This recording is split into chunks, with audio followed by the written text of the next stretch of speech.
I am Aubrey, 32 years old. 6 months ago, I stood on a gala stage in front of 300 of South Carolina's wealthiest elites, holding a microphone that felt like a block of ice in my palm. The ballroom was so quiet you could hear the hum of the crystal chandeliers. My father was staring at me, the color draining from his face.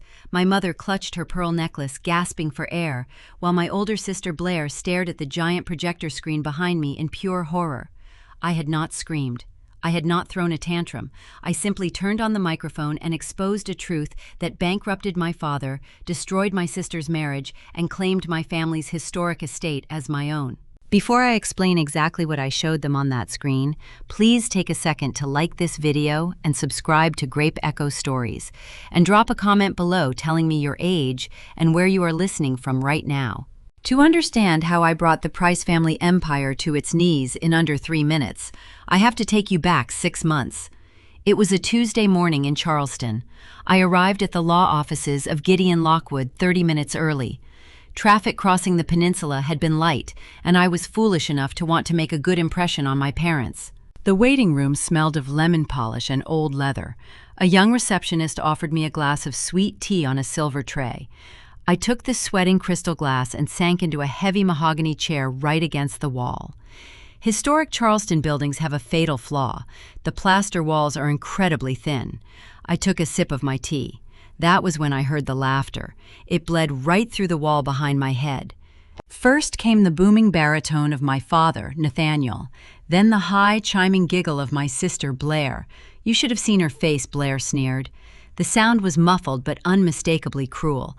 She really thinks that pathetic little coastal startup of hers is actually going to take off? It is embarrassing. My mother, Camille, sighed, a sound dripping with honeyed condescension. "Let her play business owner, darling. Are the new addendums ready?" The heavy slide of paper across a wooden desk echoed through the plaster. "Yes, Mrs. Price," a paralegal replied, "but if we finalize this draft, Aubrey is removed from the primary estate entirely. Everything shifts to Blair." My father chuckled. "That is the point. Cut her out. Aubrey does not have the spine for real wealth anyway." The iced tea turned to ash in my mouth. "Erase me entirely." My hands shook so hard the ice cubes rattled against the glass. I carefully set the drink down on a cork coaster. For 28 years, I had bent over backward to earn a crumb of their approval. Now they were erasing my future over morning coffee. But I did not barge into that room. I reached into my purse, pulled out my phone, and hit record. They thought they were securing their legacy, but they had just handed me the exact blueprint to destroy it. I stopped the recording. My thumb lingered on the screen for a fraction of a second, cementing the digital file that held my family's true colors. I slid the phone into the inner pocket of my bag, taking a long, slow breath to steady my racing pulse. The air in the waiting room suddenly felt heavy, thick with the scent of lemon polish and impending betrayal. I smoothed the front of my tailored blazer, straightened my spine, and walked toward the heavy oak door of the conference room. I turned the brass knob right as the grandfather clock in the corner struck the hour.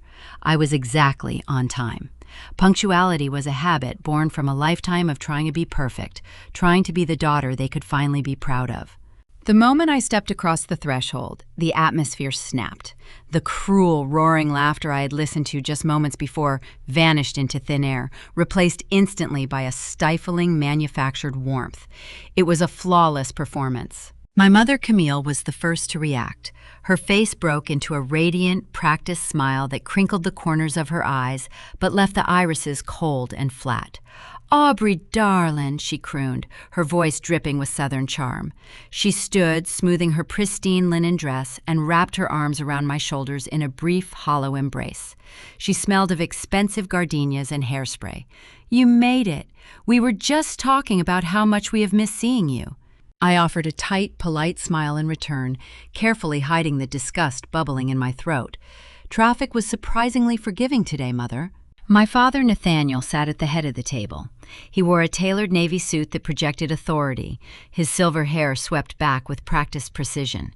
He gestured toward the empty leather chair across from my older sister, Blair.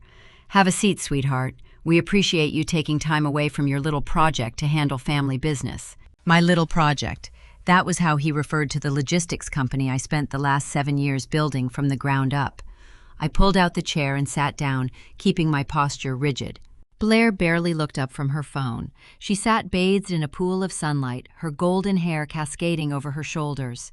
She wore an effortless expression of boredom, a look she had perfected since childhood.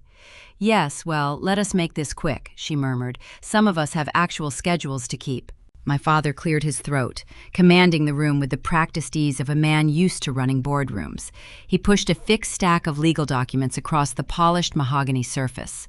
Bright yellow sticky notes protruded from the edges, marking various signature lines. "It is just routine tax paperwork for the Automotive Supply Holding Company," Nathaniel explained, his tone casual, almost dismissive. He leaned back in his chair, unbuttoning his suit jacket. "The accountants are updating our corporate structure for the new fiscal year. It is tedious administrative compliance, really. We just need your signature to clear the bureaucratic hurdles." In the past, I would have reached for a pen without a second thought. For my entire adult life, I had craved my father's approval so deeply that I would sign anything he put in front of me, hoping to prove I was a cooperative, loyal member of the Price family. I would have trusted him. But the recording burning a hole in my bag reminded me that trust was a luxury I could no longer afford. I pulled the stack of papers closer. The pages felt thick and heavy. Blair sighed aloud, a sharp exhalation of profound irritation. She reached across the table and picked up a cheap blue plastic pen bearing the law firm's logo. She held it between her perfectly manicured fingers and began tapping it against the rim of her crystal water glass. The rhythmic, high-pitched clink cut through the quiet room, designed to rush me, to make me feel inadequate and slow. "Just sign the pages, Aubrey," Blair said, sliding the cheap plastic pen across the smooth wood until it hit the edge of the documents. "We have a lunch reservation at Husk in 40 minutes, and I am starving."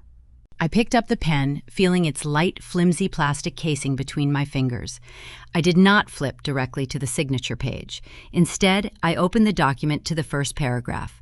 I played the role of the diligent, struggling small business owner trying to be responsible. "You know I am trying to be more thorough with my own administrative paperwork these days," I said, keeping my voice light and conversational. "I just want to skim the summary." "Aubrey, really," my mother interjected, her tone laced with faux concern. "It is impenetrable legal jargon. Your father already paid the lawyers to review every syllable. There is no need to strain your eyes." I ignored her and scanned the dense text. My eyes darted past the standard liability waivers and corporate restructuring clauses, searching for the anomaly. I found it buried on page 4, tucked neatly beneath a subheading about asset consolidation. The words jumped off the page, searing themselves into my memory. It stated that by signing, I would irrevocably waive all present and future rights, titles, and interests in the Josephine Price Irrevocable Trust. My breath caught in my throat. Josephine was my grandmother. She had passed away a decade ago, and my parents had always told me her estate was entirely absorbed by the family business to pay off outstanding debts. I had never seen a dime of inheritance, and I had never asked for one. But this document proved they were lying. If the trust did not exist, or if it had no value, they would not need me to legally forfeit my rights to it. This was not a tax update. This was a carefully orchestrated heist. My heart hammered against my ribs, but I forced my facial expression to remain entirely blank. I could not let them know I understood the legal trap they had laid. I needed an exit strategy, and I needed it immediately. I blinked rapidly, bringing a hand up to rub my temple. I let out a soft groan and squinted, playing the part of someone struck by sudden, intense physical pain. "I am so sorry," I whispered, squeezing my eyes shut and dropping the cheap plastic pen onto the table. "The fluorescent lights in here. I think I am getting one of my ocular migraines. My vision is starting to blur." The shift in the room was instantaneous. The manufactured warmth vanished, replaced by a chilling silence. I opened my eyes just a fraction to gauge their reactions.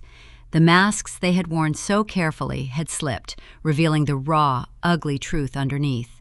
My father's jaw was clenched so tight a vein pulsed near his ear. His eyes burned with an intense, unfiltered rage. My mother's smile had frozen into a rigid grimace, her lips thinned into a pale line of pure fury. Blair simply glared at me, her nostrils flaring in disgust.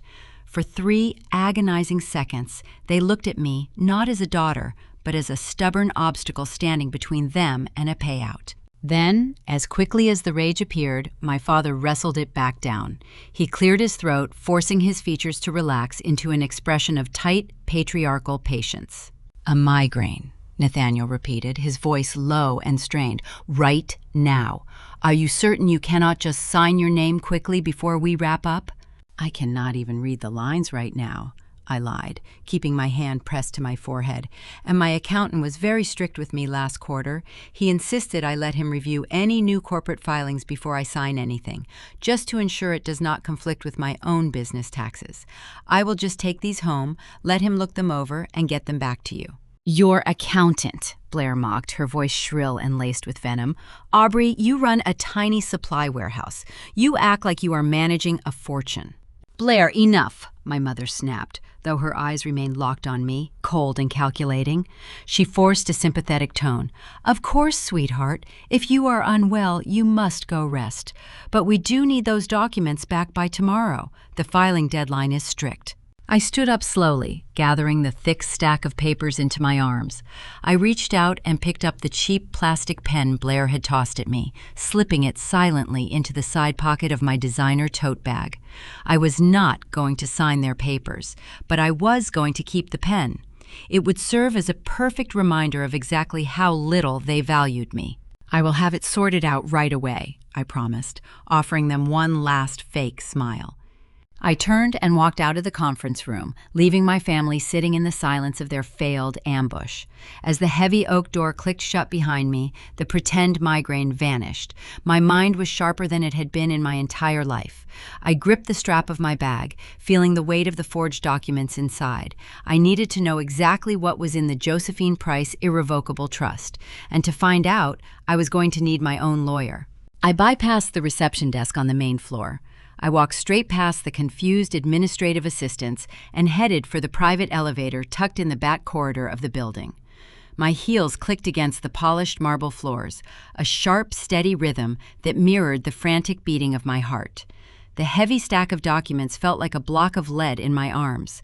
When the brass doors slid open on the penthouse level, I stepped into the sanctuary of Gideon Lockwood. He was not a junior associate handling routine tax filings for local businesses.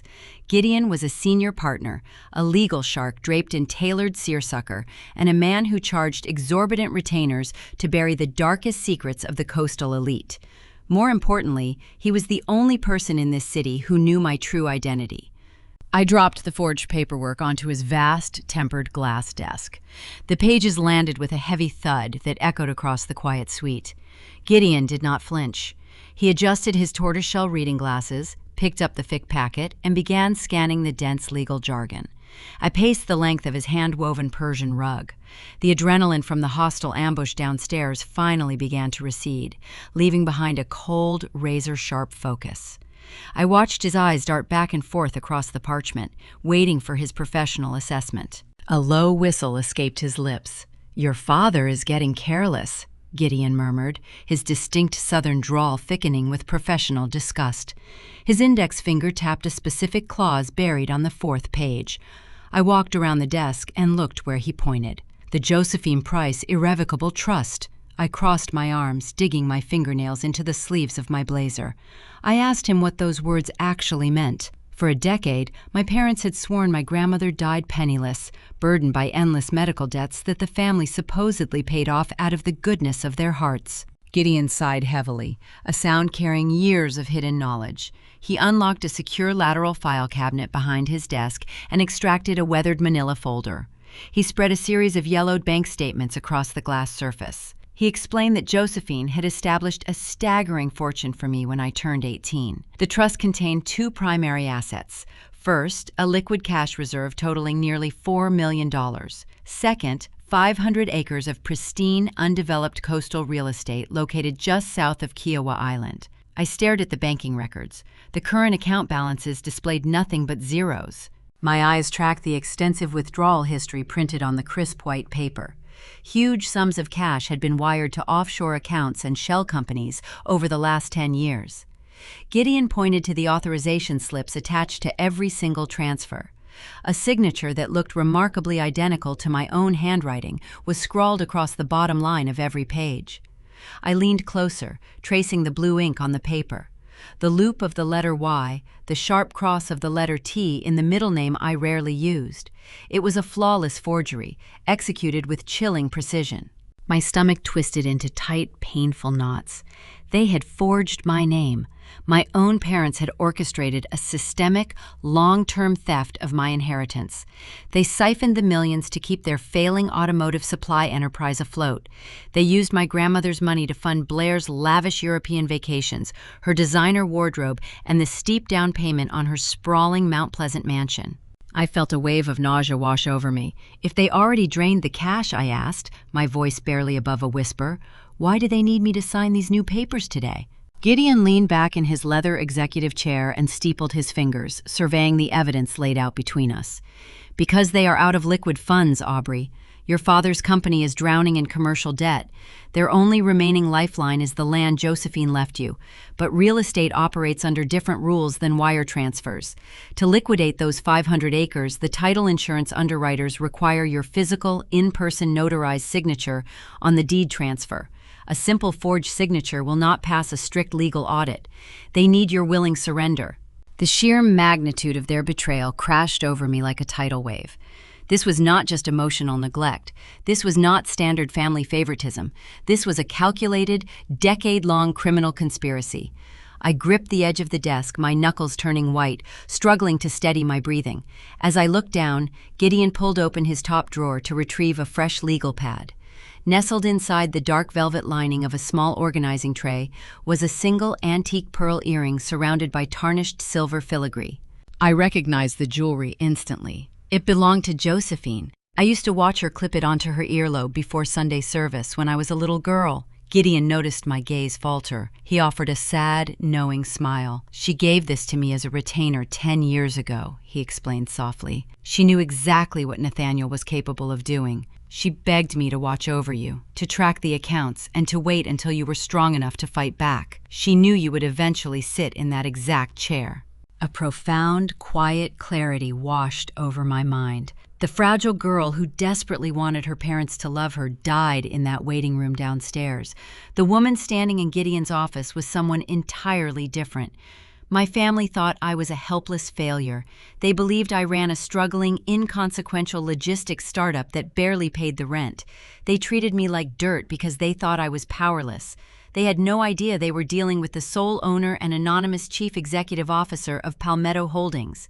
Over the last 7 years, while my family mocked my ambitions, I had built an ironclad supply chain and commercial real estate empire.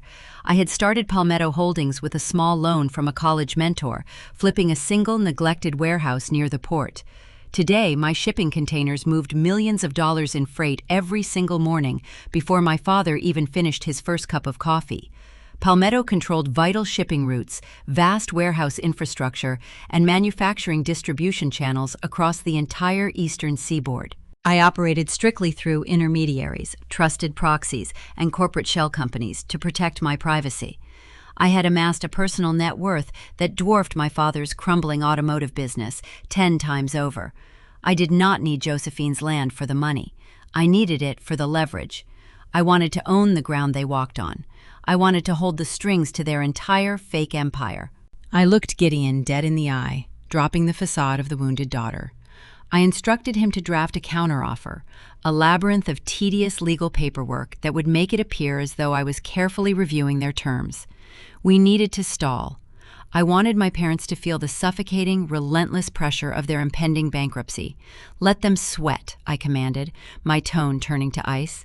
While they are busy worrying about getting my signature on that deed, I am going to buy up every single outstanding commercial loan tied to Price Automotive. Gideon smiled, a predatory gleam flashing in his dark eyes. He reached for his keyboard and began typing furiously. The trap was officially set. My parents were so blinded by their own greed and arrogance that they could not see the steel jaws snapping shut around their ankles. But seizing their company was not going to be enough. I wanted to dismantle their pristine social reputation, piece by piece, until nothing remained. Unfortunately, Blair was already one step ahead of me. She sensed my hesitation in the conference room, and she was preparing to launch a vicious public attack on the only thing I had left undefended. I walked into the tiny rented office space that served as the public face of my logistics startup. The window air conditioning unit rattled a tired rhythm, and the cheap carpet smelled faintly of stale coffee. I kept this depressing room specifically to maintain the illusion of my struggle. It was the perfect decoy. 2 envelopes rested in the center of my particle board desk. The first bore the official seal of the State Tax Board, announcing a random, comprehensive audit of my business records. The second was a certified letter from the property management company, giving me 30 days to vacate the premises due to a series of unverified noise complaints. Blair was not just spreading vicious rumors at the country club. She was weaponizing her social network. She played mixed doubles tennis with the property manager. She attended elite Pilates classes with the daughter of the regional tax commissioner. My sister was orchestrating a targeted campaign to crush my public livelihood, hoping the financial panic would force me into signing away my grandmother's trust. I leaned against the edge of the desk and smiled.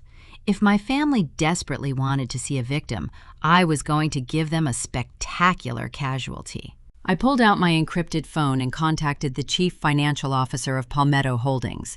Through a series of secure, untraceable channels, we drafted a Chapter 11 bankruptcy filing for my public-facing logistics company. It was a masterpiece of fabricated financial despair. The document detailed insurmountable debt, collapsing vendor relations, and a total liquidation of assets. It looked incredibly authentic, designed to fool anyone who did not dig into the shadow corporate layers protecting my actual wealth. I printed a physical copy and left the folder conveniently exposed on the passenger seat of my car while getting coffee with a famously gossipy second cousin. I knew she would peer through the window. I knew she would take a picture. By sunset, Blair had the information in her manicured hands. I knew the trap had worked because my mother posted a cryptic, syrupy update on her social media feed, asking her followers to send prayers for relatives facing personal failures. They took the bait without a single second of hesitation. They believed I was wholly defeated. That weekend brought the pinnacle of the Charleston High Society calendar, the annual Coastal Heritage Charity Gala. The event was hosted at a sprawling antebellum mansion overlooking the harbor, a gathering dripping with old money and Southern prestige. The evening air hung heavy with humidity, carrying the rich scent of roasted oysters, blooming jasmine, and expensive perfume. I wore a simple, understated navy dress, playing the part of the humiliated, bankrupt sister to perfection. The moment I stepped onto the brick veranda, the social freeze began. It was not loud. Southern hostility rarely announces itself. It was a symphony of averted gazes, suddenly hushed conversations, and backs turning in unison as I walked past. These were people I had known my entire life, families who had attended my childhood birthdays. Now they eagerly consumed the toxic narrative my sister had poured into their ears. Blair had whispered to everyone who mattered that I was financially ruined, mentally unstable, and desperately trying to extort money from our gracious Terrence just to survive. I navigated the crowded patio, feeling the weight of 100 judgmental stares, and approached the extravagant seafood buffet.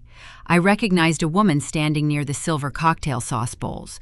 She was a former university roommate, someone who used to spend holidays sleeping on my apartment sofa. I offered a warm, genuine greeting, hoping for a shred of normalcy. She looked at me, her eyes darting nervously across the lawn to where Blair was standing. Her expression tightened into a rigid mask. Without uttering a single syllable, she turned her back to me and walked swiftly toward the bartender. I stood there, alone, the coastal breeze suddenly feeling very cold against my skin. I picked up a chilled oyster shell, swallowed the brine, and watched my sister hold court under a glowing canvas tent. Blair was radiant in designer silk, surrounded by a captivated audience, throwing her head back in laughter while pointing a champagne flute in my general direction. She was relishing my isolation, feeding on my perceived misery. But my isolation was my greatest tactical advantage. Because nobody wanted to speak to the town pariah, I became an invisible ghost drifting through the party. People ignored my presence so thoroughly that they forgot to guard their own conversations. I positioned myself near a towering marble pillar, right behind the velvet-roped lounge section where my father was holding his impromptu business meetings. Nathaniel and Camille were glowing with unearned arrogance. They believed my fake bankruptcy meant I was out of options, that I would be crawling into their law firm on Monday morning to sign away my grandmother's land just to pay my rent.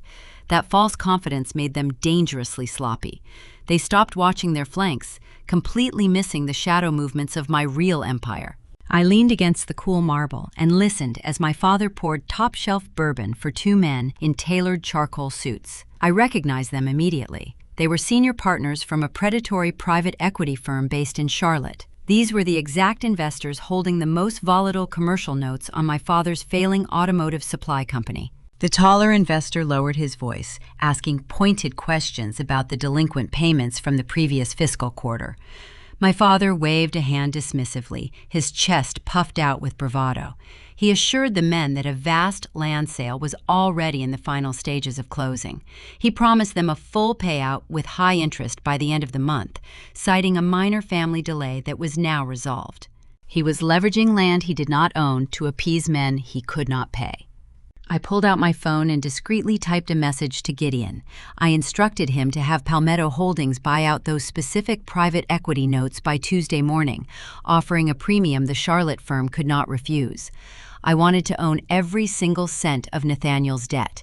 I wanted to be the invisible entity holding the leash around his neck when the time came to pull it tight. The gala dragged on into the night. The string quartet played upbeat melodies while I stood in the shadows, mapping out the precise corporate maneuvers required to seize my family's remaining assets. I watched them toast their impending victory, oblivious to the fact that they were clinking glasses on the deck of a sinking ship. I stayed until the very end of the event, ensuring they saw my face, ensuring they felt the deep satisfaction of my perceived defeat. But as I finally walked back to my car, the adrenaline began to fade, replaced by a deep, gnawing exhaustion that settled into my bones. Maintaining two entirely different lives was taking a profound toll. By day, I was the target of relentless psychological warfare, enduring the scorn of my hometown and the venom of my own blood. By night, I was managing a sprawling supply chain empire, executing ruthless financial acquisitions while hiding behind corporate proxies to keep my identity a secret. The sheer weight of the deception was heavy. I unlocked my car door and a sharp, searing pain radiated through my abdomen. It was a hot cramp that stole the breath from my lungs. I gripped the leather steering wheel, squeezing my eyes shut, waiting for the agony to pass. I told myself it was just stress, a temporary side effect of the sleepless nights and the toxic environment. I ignored the physical warning signs, shifting the car into gear and driving away from the mansion. I was too close to the finish line to slow down now, unaware that my own body was about to orchestrate the ultimate test of my family's cruelty. The morning after the Coastal Charity Gala, a heavy heat settled over Charleston like a damp wool blanket. I drove to a nondescript commercial district on the outskirts of the city to inspect a modest logistics facility. I had to maintain the physical facade of my struggling public business. I walked down the long aisles of stacked wooden pallets, holding a clipboard to review the outbound inventory logs. The air inside the building smelled of dry cardboard and diesel exhaust from the idling delivery trucks. My phone buzzed in my pocket with a text message from Gideon, confirming the successful acquisition of my father's commercial debt. I smiled as I read the screen. Then, the concrete floor dropped out from beneath my feet. The hot, searing cramp from the previous night returned, but this time it was not a passing warning. It was a brutal, physical severing. A blinding heat ripped through my stomach, stealing the oxygen from my lungs. I gasped, dropping the wooden clipboard. It clattered loudly against the cement floor. My knees buckled beneath my weight. I gripped the sharp edge of a metal shelving unit, trying desperately to steady myself, but the warehouse began to spin in dizzying circles. A sharp metallic taste flooded the back of my throat. I stumbled forward and collapsed onto the cold, dusty ground. A bleeding ulcer, aggravated by months of relentless stress and toxic family warfare, had finally ruptured. My vision tunneled into darkness as warehouse workers shouted in the distance, their heavy boots thudding against the floor as they sprinted toward my limp body. I drifted in and out of consciousness during the turbulent ambulance ride. The sirens wailed above my head, a piercing sound that rattled my skull. Paramedics shouted medical terminology over the radio, attaching cold adhesive sensors to my chest and arms. In my lucid moments, a distinct, calculated thought pierced through the agonizing physical pain. As the anonymous chief executive officer of Palmetto Holdings, I possessed the financial resources to demand a private helicopter transport to a luxury medical concierge. I could have hired a team of elite coastal surgeons to treat me in a pristine, secluded recovery suite, but doing that would reveal my carefully hidden secret, and more importantly, it would ruin the final psychological test I needed to conduct. I wanted to see exactly what my blood relatives would do when faced with a genuine, undeniable crisis. I needed to know if the real prospect of losing their youngest daughter would finally shatter their greed. I handed the paramedic my standard state identification card. I directed the driver to take me to the crowded, underfunded public hospital in the center of the county. The emergency room was a chaotic symphony of loudly beeping monitors, crying children, and exhausted nurses rushing down scuffed linoleum hallways. They placed me on a narrow gurney in a drafty holding corridor while the staff scrambled to prepare a surgical theater. I managed to reach into my purse with trembling fingers and dial one phone number before the doctors administered the heavy intravenous pain medication. I called Paige. Paige was my oldest and most fiercely loyal friend. We had shared a cramped dormitory room during our university years, surviving on instant noodles and cheap dining hall coffee. She knew about my secret corporate empire. She was the only person in the world who truly understood the dark depths of my family's cruelty. She arrived at the hospital 20 minutes later, breathless and pale, her running shoes squeaking loudly against the polished floor. She grabbed my hand, demanding that we transfer me to a private medical facility right away. She told me I did not have to suffer in a crowded public hallway. I squeezed her fingers weakly, shaking my head to stop her. I gave her strict, unforgiving instructions. I told her not to upgrade my care under any circumstances. I told her to let the hospital administration follow their standard admission protocol. The intake forms required the nursing staff to contact the people listed on my emergency proxy, Nathaniel and Camille Price. "Let them call my parents," I whispered, my voice hoarse and trembling with pain. "Let them leave urgent voicemails. We need to see if they will actually show up for me." Paige looked deep into my eyes, seeing the desperate resolve hiding behind my physical agony. She understood the assignment.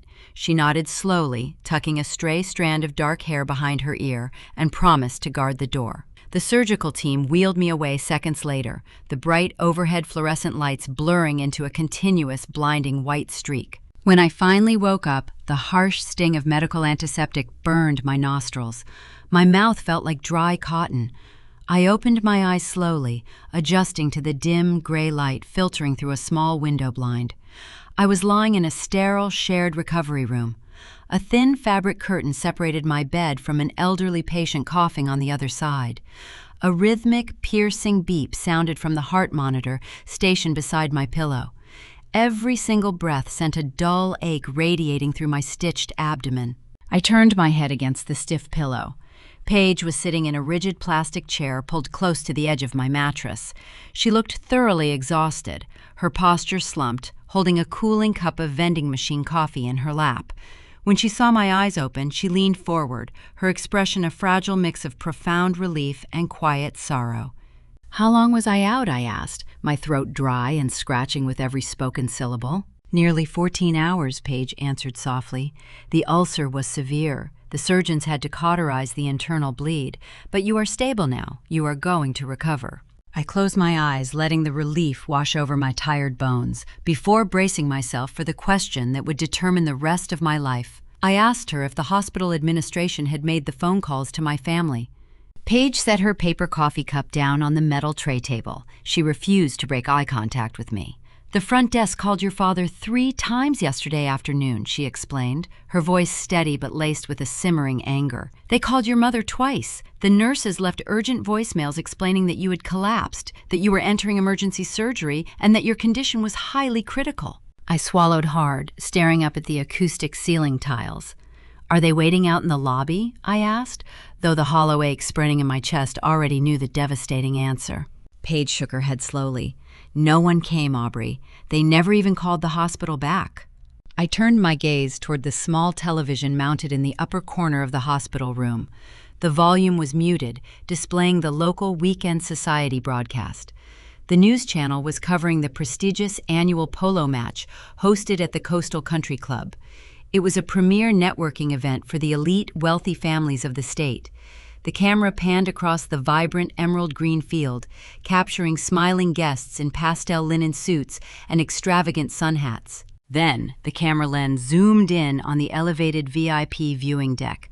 My breath hitched in my throat. There they were. My father stood near the mahogany railing, holding a crystal tumbler of amber liquor, throwing his head back in roaring laughter.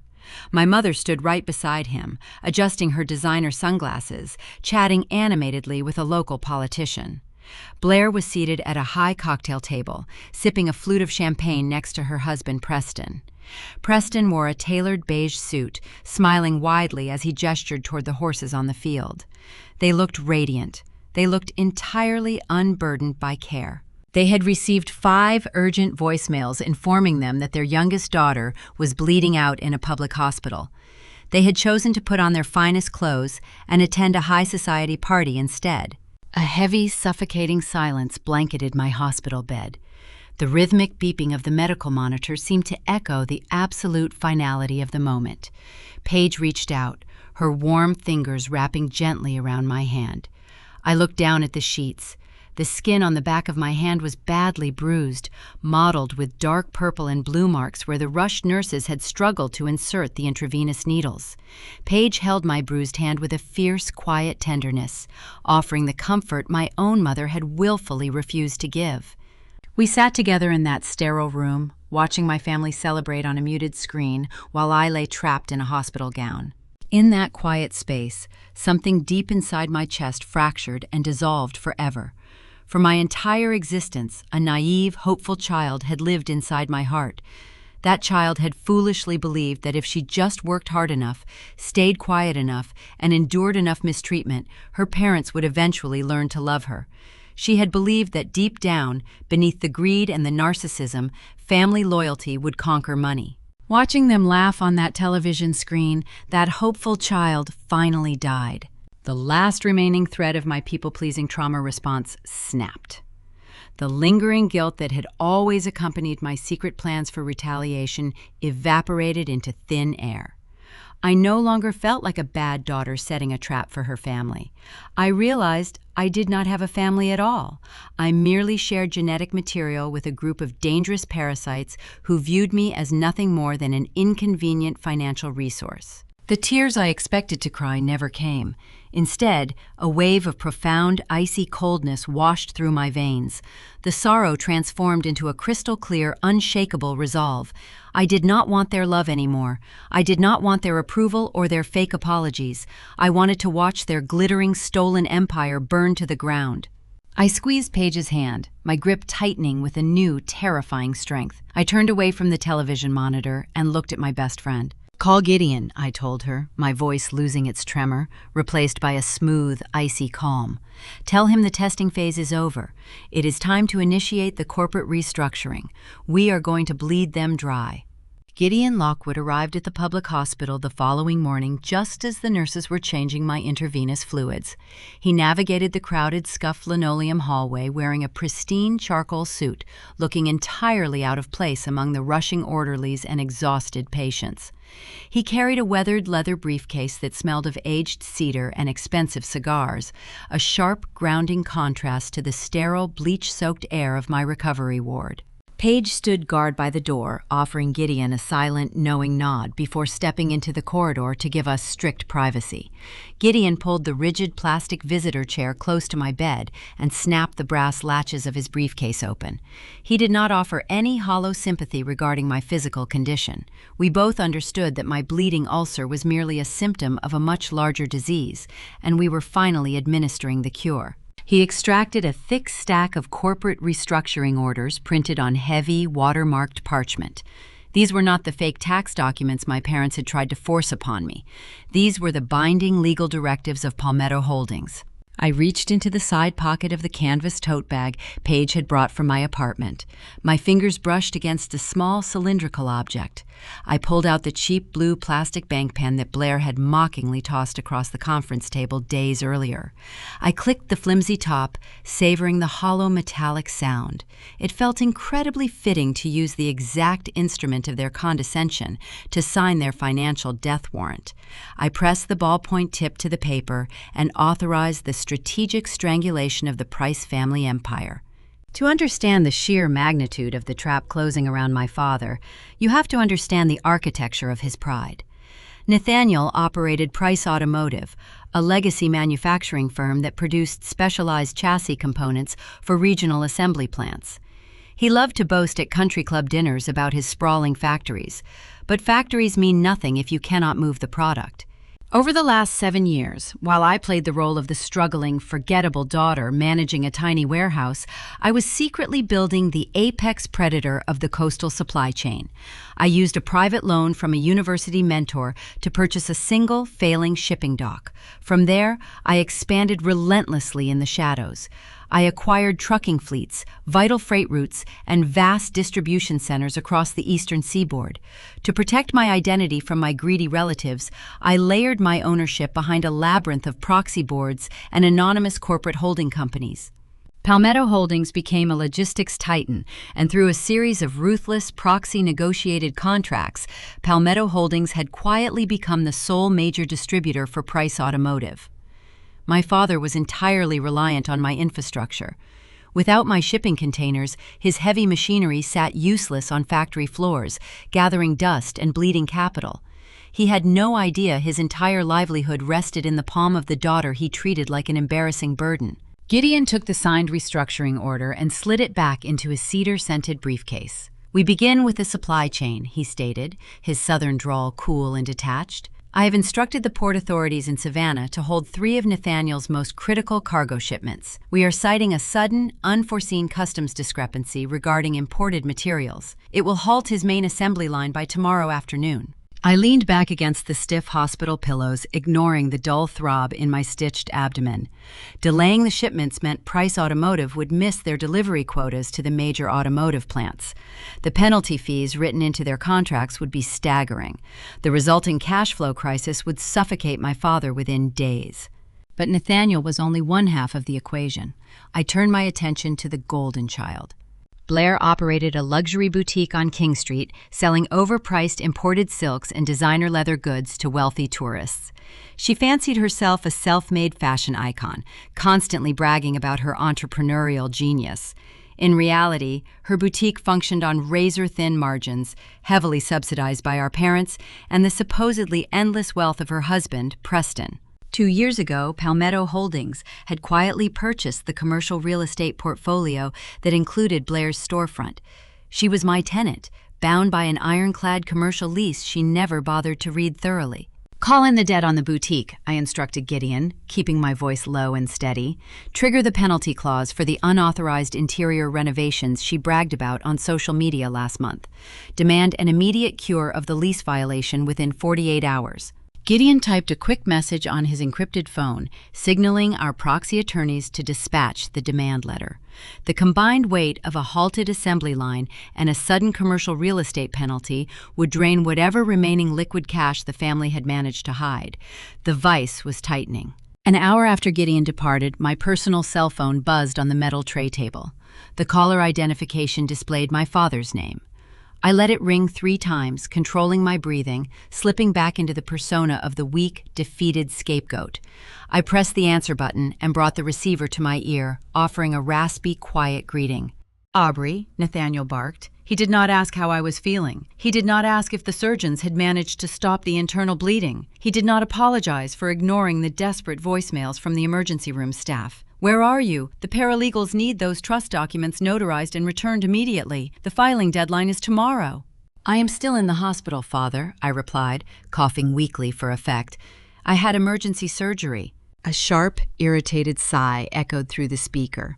"You always had a fragile constitution. You need to manage your stress better. Have one of the nurses wheel you down to the hospital notary. We cannot afford any more administrative delays. The market is turning into a nightmare this week."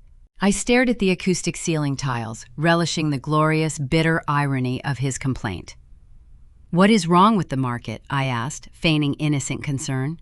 "Everything," Nathaniel snapped, the panic bleeding through his usual bravado. "Some bureaucratic nightmare at the port is holding up our primary cargo containers. The assembly line is frozen. We are bleeding cash by the hour, and your sister just received a ridiculous penalty notice from her commercial landlord over some minor drywall changes. It is a synchronized disaster." I traced the edge of my thin blanket. "That sounds incredibly stressful, Father." "It is a catastrophe," he continued, his voice rising in pitch, "but thank God for our primary logistics partner. The executives at Palmetto Holdings are working around the clock to untangle the port delays for us. They are a brilliant operation, truly ruthless efficiency. The anonymous chief executive running that firm is a genius. Once they fix this shipping issue, Palmetto is going to save our entire quarter." A cold, silent smile spread across my face. He was singing my praises to the sky, begging a phantom savior for mercy, while actively trying to rob the daughter lying in a hospital bed. The disconnect was staggering. "I am sure the chief executive of Palmetto Holdings knows exactly what they are doing," I whispered into the phone. "We need liquid assets, Aubrey," Nathaniel demanded, abandoning his praise for Palmetto and returning his focus to the money he desperately wanted to steal from me. "We need the cash flow from your grandmother's land to cover these sudden penalty fees. I need you to sign those papers today." "I cannot read the documents, Father. My vision is still blurry from the anesthesia," I lied, my voice wavering perfectly. "The doctor said I need at least a week of uninterrupted rest before I can review legal contracts." A string of harsh, muffled profanity erupted on the other end of the line. Nathaniel was pacing, his heavy leather shoes striking a hardwood floor in the background. "A week is too long," he growled. "The creditors are circling right now. If you do not sign those papers, we will have to find liquidity somewhere else. Do not test my patience, Aubrey." He terminated the call, the dial tone buzzing loudly against my ear. I lowered the phone, the cold smile remaining fixed on my lips. My father was backed into a corner, squeezed by a financial python he could not see. He needed cash immediately to keep his fake empire from collapsing, and I had just denied him the easy exit. I knew exactly how predatory men reacted when their survival was threatened. They stopped asking politely and started taking by force. Since he could no longer wait for me to voluntarily surrender the hidden trust, I knew he and Camille would instantly pivot toward the only tangible asset I had left unprotected. They were going to try and seize the roof over my head. I walked out of the hospital's sliding glass doors 3 days later, clutching a small plastic bag of prescribed antibiotics and moving with a stiff, calculated caution. The summer heat radiated from the asphalt parking lot, pressing against my skin. My abdomen carried a dull, persistent ache, a physical reminder of the internal rupture I had barely survived. I hailed a rideshare vehicle and directed the driver toward Folly Beach, a laid-back coastal community situated just south of the Charleston Peninsula. I needed to return to my sanctuary. 7 years ago, long before I learned how to bury my wealth behind anonymous shell companies and corporate proxies, I made a single amateur mistake. I purchased a modest 2-bedroom beachfront condominium using my actual given name. It featured weathered cedar shingles, a wraparound wooden deck, and a direct view of the crashing Atlantic surf. It was my very first major acquisition, bought with the initial profits from my logistics venture. Because it was registered in public county records, my family knew I owned it. It was the only tangible asset they could see, which made it the only target they could strike. The driver navigated the narrow island roads, passing surf shops and pastel-colored vacation rentals. He pulled up to my building, and I offered a quiet word of thanks before stepping onto the gravel driveway. The ocean breeze tasted of salt and wild sea oats. I climbed the wooden stairs to my second-floor unit, placing one hand on the railing to steady my healing core. As I reached the landing, a bright yellow piece of paper caught my eye. It was taped directly over the brass numbers of my front door. A heavy-set man in a short-sleeved button-down shirt was walking down the opposite staircase, carrying a thick leather binder. He avoided my gaze, quickening his pace toward a sedate gray sedan parked on the street. He was a county process server. I approached my door, the sound of the ocean waves suddenly fading into the background. I reached out and peeled the thick tape away from the wood. The document bore the official embossed seal of the Charleston County Court. Right at that exact moment, my cell phone chimed in my pocket. It was a new voicemail notification. I tapped the screen to play the audio on speaker, keeping my eyes locked on the legal document in my hand. Blair's voice echoed through the salty air, dripping with a manufactured syrupy sweetness that made my skin crawl. "Aubrey, darling," my sister cooed, her tone performing for an invisible audience of sympathetic listeners. "Mom and Dad just told me the heartbreaking news about the legal restructuring. We are all just so worried about your mental state. It is for your own good, sweetie. You need to focus on healing, not on financial burdens you cannot handle. Let me know when you need help packing your things. I know a highly rated storage facility near the highway. We love you." The voicemail clicked off. The timing was impeccable. She wanted to be the voice in my ear the moment I realized I was homeless. I looked down at the bright yellow paper. It was an emergency petition for temporary conservatorship and asset reallocation. Nathaniel and Camille Price were listed as the primary petitioners. I read through the attached affidavits. My parents had weaponized my bleeding ulcer. They spun a breathtakingly cruel narrative, claiming my physical collapse was the result of a severe psychological breakdown. They cited the fake bankruptcy filing of my public logistics alias as proof that I was financially incompetent. They formally petitioned a judge to declare me unfit to manage my own affairs, requesting immediate control over my assets. The final page detailed their true objective. They had already filed a secondary motion to use my condominium as collateral for a high-interest bridge loan to inject emergency liquidity into Price Automotive. They were stealing my home to pay the private equity investors I secretly owned. I unlocked my front door and stepped into the cool, quiet living room. The familiar scent of dried sage and salt water wrapped around me. I did not panic. I did not shed a single tear. A chilling, electric thrill raced down my spine. My parents had escalated from emotional manipulation to active, documented robbery. I set my keys on the kitchen counter and dialed Gideon Lockwood. He answered on the first ring. "I see you found the notice," Gideon said, his southern drawl tight with a rare, unfiltered anger. "I caught the filing in the county clerk digital queue an hour ago. Nathaniel hired a bottom-feeding litigator to push this through ex parte. They are trying to bypass your signature entirely by declaring you legally incapacitated." "It is a bold strategy," I replied, walking toward the sliding glass doors to watch the tide roll in. "They are desperate. The port delay must be bleeding them dry." "I am drafting the injunction right now," Gideon continued, the sound of his fingers hammering against a keyboard echoing over the line. "I will walk down to the courthouse and quash this petition before the judge returns from lunch.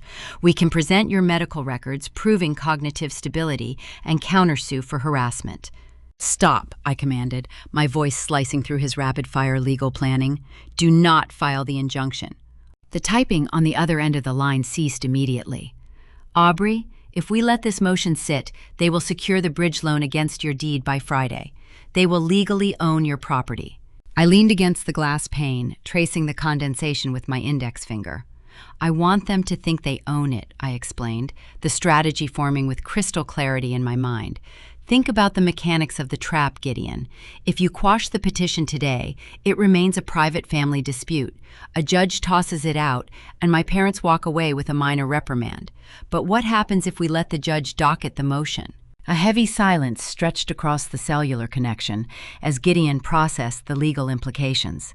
"Nathaniel and Camille signed those medical affidavits under penalty of perjury," I continued, my tone dropping to a sharp whisper. "They swore to a federal court that they possess medical proof of my incompetence. They are committing documented fraud to secure a commercial loan. If we let that enter the permanent public record, they cannot retract it. They hand us the murder weapon with their fingerprints pressed into the steel." A low, appreciative laugh rumbled in Gideon's chest. "You are offering them enough rope to hang themselves in front of the entire state." "Exactly. Let them process the eviction. Let them secure the bridge loan," I instructed. "I will pack a single suitcase and stay at a luxury hotel downtown under a corporate alias. They will walk into their upcoming anniversary gala believing they have stripped me of everything. They will be brimming with arrogance, which means they will not be looking for the knife until it is already buried in their ribs." Consider it done, Gideon agreed, his professional composure returning. We will let the paperwork clear. You will officially be a casualty of the Price family greed on paper. I thanked him and prepared to end the call, but Gideon cleared his throat, signaling a shift in the conversation. There is one more development you need to handle, he noted, his voice lowering into a conspiratorial register. The financial squeeze Palmetto Holdings placed on your father is causing structural damage we did not anticipate. Someone else in your family is panicking. Did my mother try to liquidate her jewelry collection? I asked, turning away from the window. No, Gideon replied. An hour ago, my proxy office received a frantic encrypted email requesting a private emergency bailout. The sender is offering to trade highly sensitive corporate intelligence regarding Price Automotive in exchange for an undocumented loan. They specifically asked to meet the chief executive officer of Palmetto Holdings. My eyebrows drew together in confusion. Who sent the email? Gideon paused for a fraction of a second. Preston. The name hung in the air, heavy with implications. Preston was Blair's golden husband, the heir to a supposedly vast Southern fortune, the man who wore tailored linen suits and laughed on the country club polo deck while I bled in a hospital. If Preston was begging an anonymous logistics firm for a secret bailout, it meant the golden marriage was built on a foundation of lies. Set up the meeting, I ordered, a cold smile returning to my lips. Tell him Palmetto Holdings is very interested in his offer. I packed my life into a single hard-shell suitcase. I left the brightly colored eviction notice taped securely to my front door, a glaring beacon of my family's perceived victory, and walked away from the oceanfront condominium without a backward glance. I hailed a private car and checked into a penthouse suite at the Wentworth Mansion in downtown Charleston, using a corporate alias registered under Palmetto Holdings. My parents believed I was wandering the city streets in a state of financial ruin and physical decay. In reality, I was sitting in a velvet armchair overlooking the historic harbor, sipping sparkling water and orchestrating the final demolition of their golden child.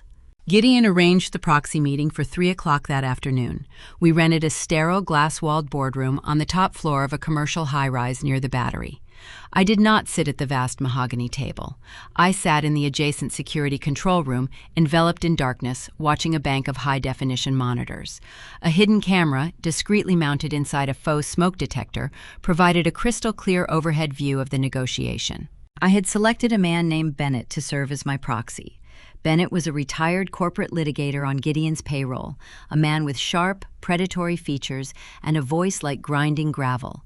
He wore a flawless charcoal suit and projected an aura of infinite, unforgiving wealth. He was the perfect physical embodiment of the anonymous chief executive officer of Palmetto Holdings. At precisely 1 minute past 3, the heavy glass doors to the boardroom swung open. Preston stepped into the room. My brother-in-law had always cultivated the image of the effortless Southern gentleman. He was the man who wore tailored pastel linen suits, drove vintage imported sports cars, and treated everyone in the service industry with a polite, infuriating condescension. Blair paraded him around the country club like a prize show pony, bragging endlessly about his deep generational wealth and pristine pedigree.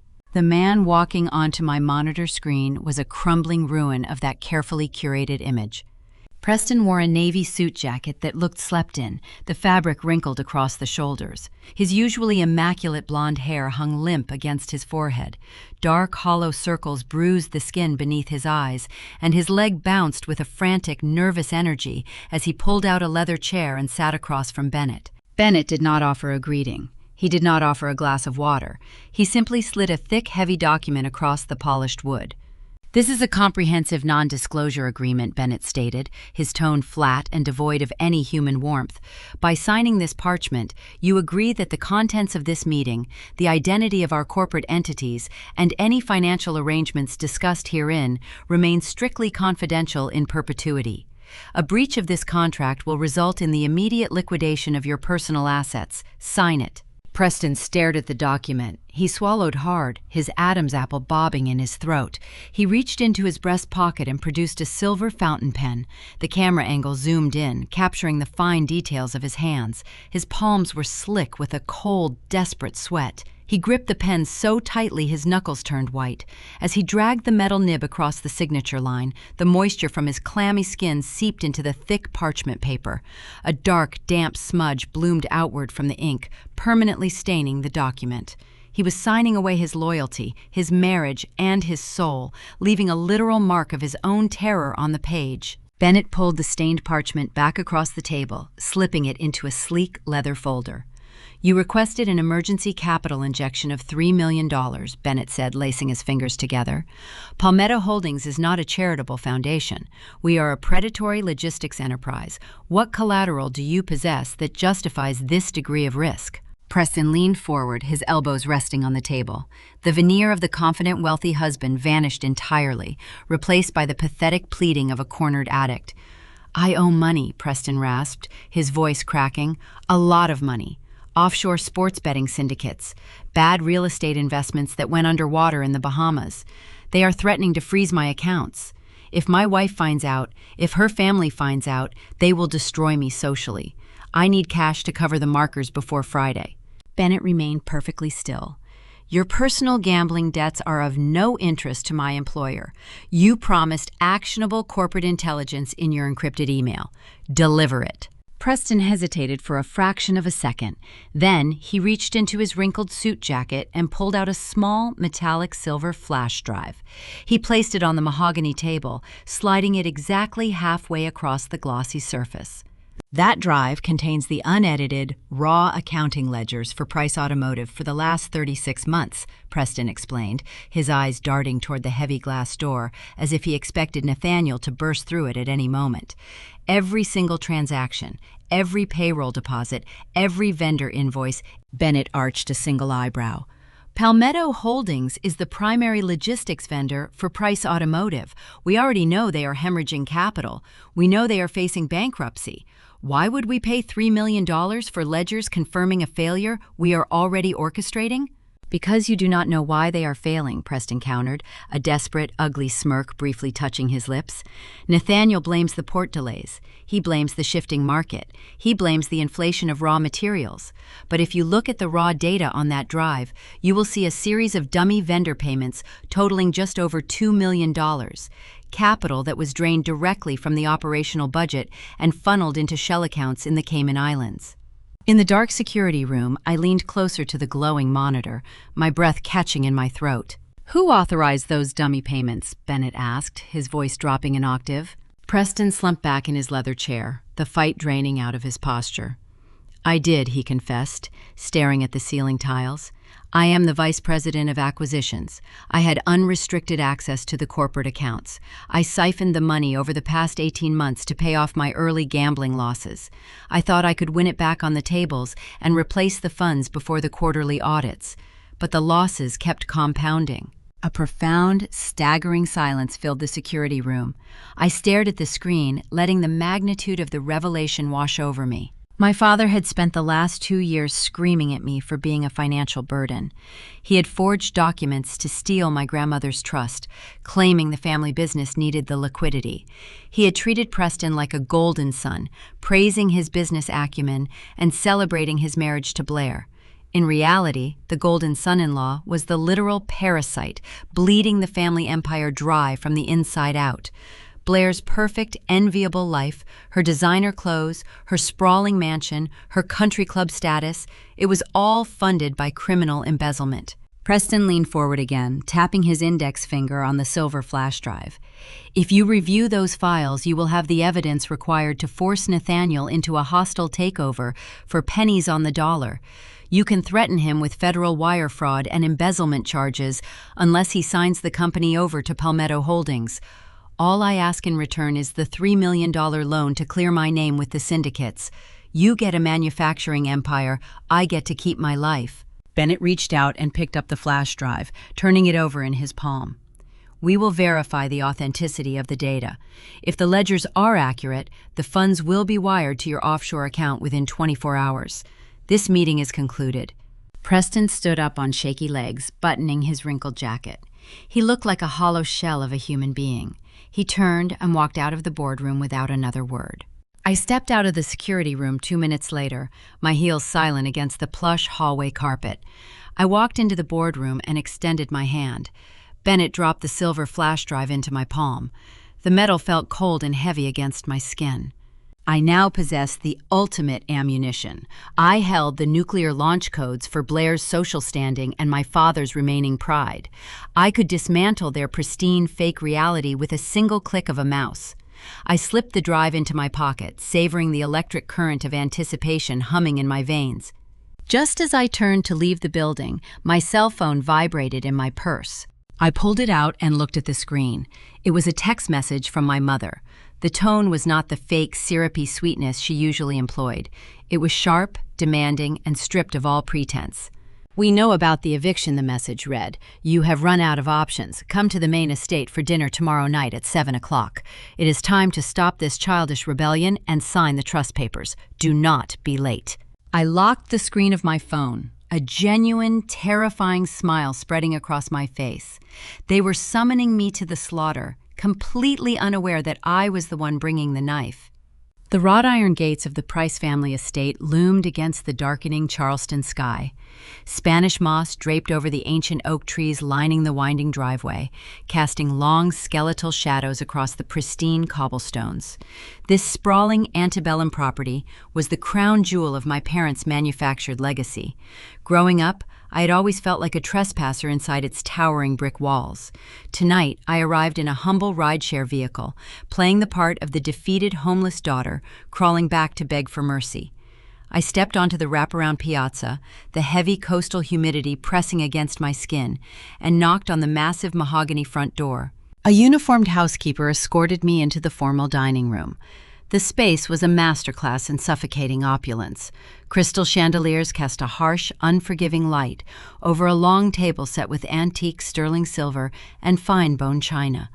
Nathaniel sat at the head of the table, his posture rigid, swirling a glass of expensive red wine. Camille sat to his right, wearing a tailored emerald silk blouse, her face a mask of patrician coldness. Blair lounged on the opposite side, tapping her manicured fingernails against the polished wood, her eyes gleaming with predatory delight. Preston was noticeably absent, his whereabouts known only to me and the proxy litigator he had begged for salvation hours earlier. "Sit," my father commanded. He did not offer a greeting. He did not ask about my recovering ulcer. He pointed to a solitary chair positioned at the far end of the long table, physically isolating me from the rest of the family unit. I pulled the heavy, velvet-lined chair out and sat down. The silence in the room was thick, broken only by the rhythmic, agonizing ticking of a grandfather clock in the adjacent hallway. "We received the notice from the county court," Camille began, slicing into a piece of roasted duck with surgical precision. She did not look up from her plate. "It seems your little facade of independence has finally collapsed. An eviction notice on your door, medical incompetence filed in the public record. You have thoroughly embarrassed yourself, Aubrey." "And you have embarrassed us by association," Blair chimed in, taking a delicate sip of her wine. "My friends at the country club are actually whispering about you. It is exhausting having to constantly defend our family name because you refuse to accept reality." I kept my hands folded neatly in my lap, maintaining a perfectly neutral expression. The silver flash drive containing the embezzlement records of her beloved husband sat securely in my coat pocket, a heavy, comforting weight against my hip.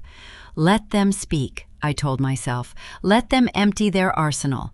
Nathaniel set his wineglass down with a sharp, definitive thud. "This ridiculous rebellion ends tonight," he stated, his voice echoing off the high ceilings. "Your mother and I have spent considerable time drafting a resolution to this nightmare. We are offering you a final, generous lifeline, but the terms are strict." He signaled to a waiting assistant standing in the shadows of the doorway. The young man stepped forward and placed a thick leather folio on the table directly in front of me. "Open it," my father ordered. I flipped the heavy cover back. Inside lay 3 distinct legal documents. The first was a quitclaim deed transferring total ownership of my beachfront condominium directly to Price Automotive. The second was the irrevocable waiver for my grandmother's trust, the exact same paperwork I had refused to sign before my hospitalization. The third document was a prepared public statement. You will sign over the deed to your property immediately, Nathaniel dictated, leaning forward, his eyes boring into mine. We need the collateral to secure a bridge loan by Friday to stabilize the company. You will also sign the trust waiver, officially closing that chapter of Josephine's misguided charity. Furthermore, you will read that written apology to your sister, acknowledging your erratic behavior and expressing gratitude for her endless patience. Camille finally looked up, her gaze icy and unyielding. And once the paperwork is filed, you will pack your bags and leave South Carolina. We have arranged a small monthly stipend for you, provided you relocate to another state and cease all contact with our social circle. If you refuse these terms, Aubrey, we will not just evict you. We will unleash our legal team to bury you in defamation lawsuits. We will ensure you never secure employment, a lease, or a shred of dignity ever again. We will erase you. The brutality of their demand hung in the stagnant air. They wanted my home, my inheritance, my pride, and my physical exile. They were demanding my total annihilation. Before I could respond, the kitchen doors swung open. The housekeeper returned, pushing a silver dessert cart. She approached my end of the table and carefully set a porcelain plate in front of me. A thick slice of warm pecan pie rested on the china, drizzled with dark caramel sauce. My mother offered a chilling, deliberate smile. I remembered it was your favorite as a child, Camille lied, her voice dripping with venomous sweetness. I stared at the pie. I possessed a severe, life-threatening allergy to pecans. My throat would close within minutes of ingesting a single bite. My mother knew this fact intimately. She had rushed me to the emergency room when I was 7 years old after an accidental exposure. Serving this dish was not a mistake. It was a silent psychological weapon, a physical manifestation of her profound disregard for my existence. She wanted me to know that my survival meant nothing to her. I did not react. I did not point out the allergy. I simply placed my index finger on the rim of the porcelain plate and pushed it slowly across the smooth table, moving the dessert away from my space in total silence. I looked up, meeting my father's intense stare. I let the silence stretch, building the tension until the air felt brittle enough to snap. Then I allowed a soft, defeated smile to touch the corners of my lips. I let my shoulders slump, perfectly projecting the image of a broken, exhausted woman who had finally surrendered to a superior force. "You win," I whispered, injecting my voice with a subtle, trembling vulnerability. "I am tired of fighting. I have nothing left. I will sign the deed. I will sign the trust waiver. I will read the apology to Blair, and I will leave Charleston." Blair let out a sharp, triumphant laugh, tossing her blonde hair over her shoulder. "It is about time you accepted your place in the food chain." "However," I continued, raising my hand slightly to pause their victory lap, "I have one single condition." Nathaniel narrowed his eyes, his jaw tightening. "You are in no position to negotiate terms, Aubrey." "It is not a negotiation, Father. It is a strategic suggestion for your benefit," I countered, keeping my tone smooth and cooperative. "You mentioned that Price Automotive needs immediate stability. Your private equity investors are panicking because of the port delays and the market rumors. If I sign these documents in this private dining room, your creditors will not see the sudden injection of capital until the banks process the deeds next week. That might be too late to stop the bleeding." I leaned forward, tapping the leather folio.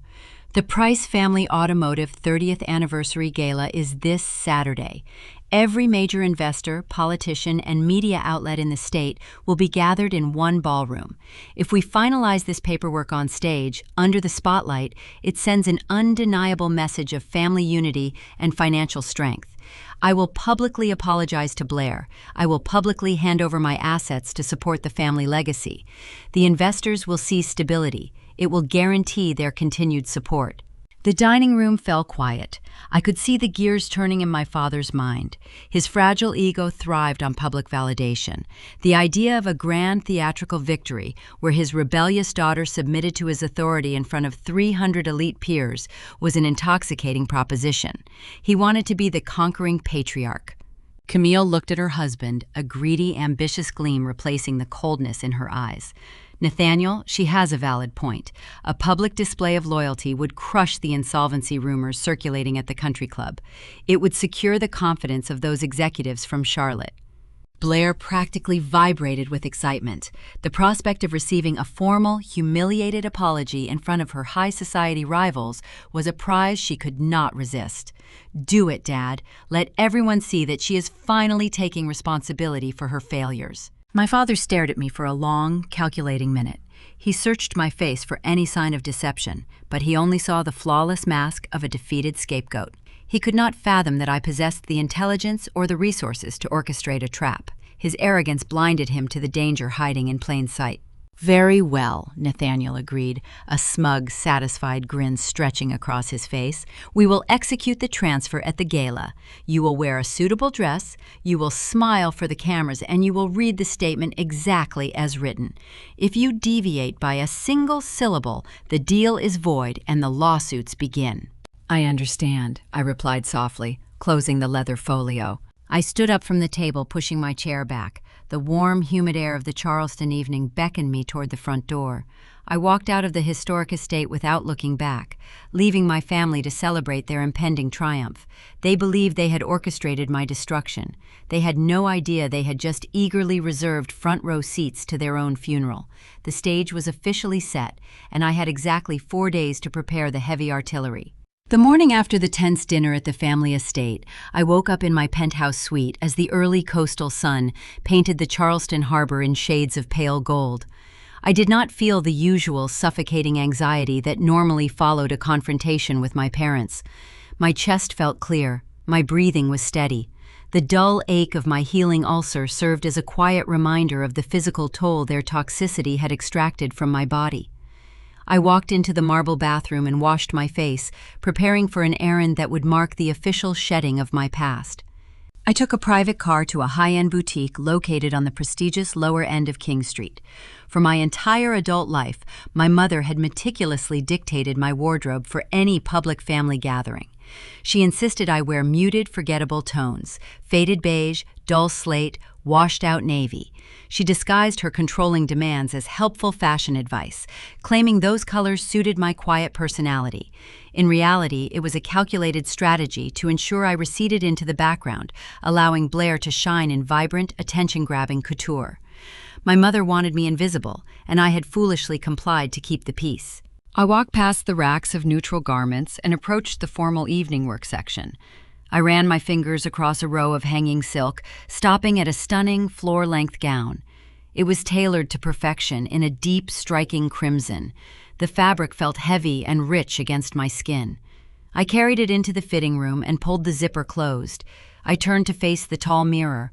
The woman looking back at me was a stranger. The pale, shrinking scapegoat was gone. The quiet architect of a corporate demolition stood in her place. The bold red color felt like a suit of armor. I purchased the dress in cash and carried the garment bag out into the humid southern air. Let me pause and ask you a question. Have you ever reached the exact moment when you finally stop hoping your abusers will change? It is a terrifying threshold to cross. For years, you operate in a state of frantic, twisting anxiety. You convince yourself that if you just become the perfect daughter, the perfect sibling, or the perfect employee, they will finally grant you a scrap of genuine affection. You pour all of your energy into filling a bottomless void. But when you finally realize the love you are chasing does not exist, a profound, eerie calm washes over you. The frantic panic evaporates. Silence becomes your greatest, most lethal weapon. You stop arguing. You stop defending yourself against their lies. You just let them talk, knowing that every arrogant syllable they utter is building their own scaffold. I was not operating out of anger anymore. Anger is hot and messy. I was delivering a cold, undeniable reckoning. Returning to the penthouse suite at the Wentworth Mansion, the atmosphere hummed with focused, relentless energy. The elegant room had transformed into a strategic command center. Thick legal binders covered the velvet sofa, empty espresso cups lined the mahogany desk. Paige sat cross-legged on the floor, her fingers flying across a laptop keyboard, the blue light reflecting in her dark eyes. Gideon stood by the floor-to-ceiling window, dictating strict instructions to his proxy attorneys over a secure cellular connection. We were preparing the final arsenal. First on the docket was Nathaniel. Gideon printed a stack of formal termination notices bearing the official corporate seal of Palmetto Holdings. The legal language was ironclad and merciless.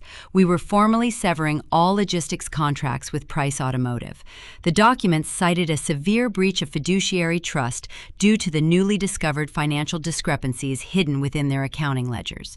The cancellation was effective immediately upon delivery. By Monday morning, my father would not possess the legal right to move a single crate of inventory across state lines. His supply chain was dead. Next came my sister.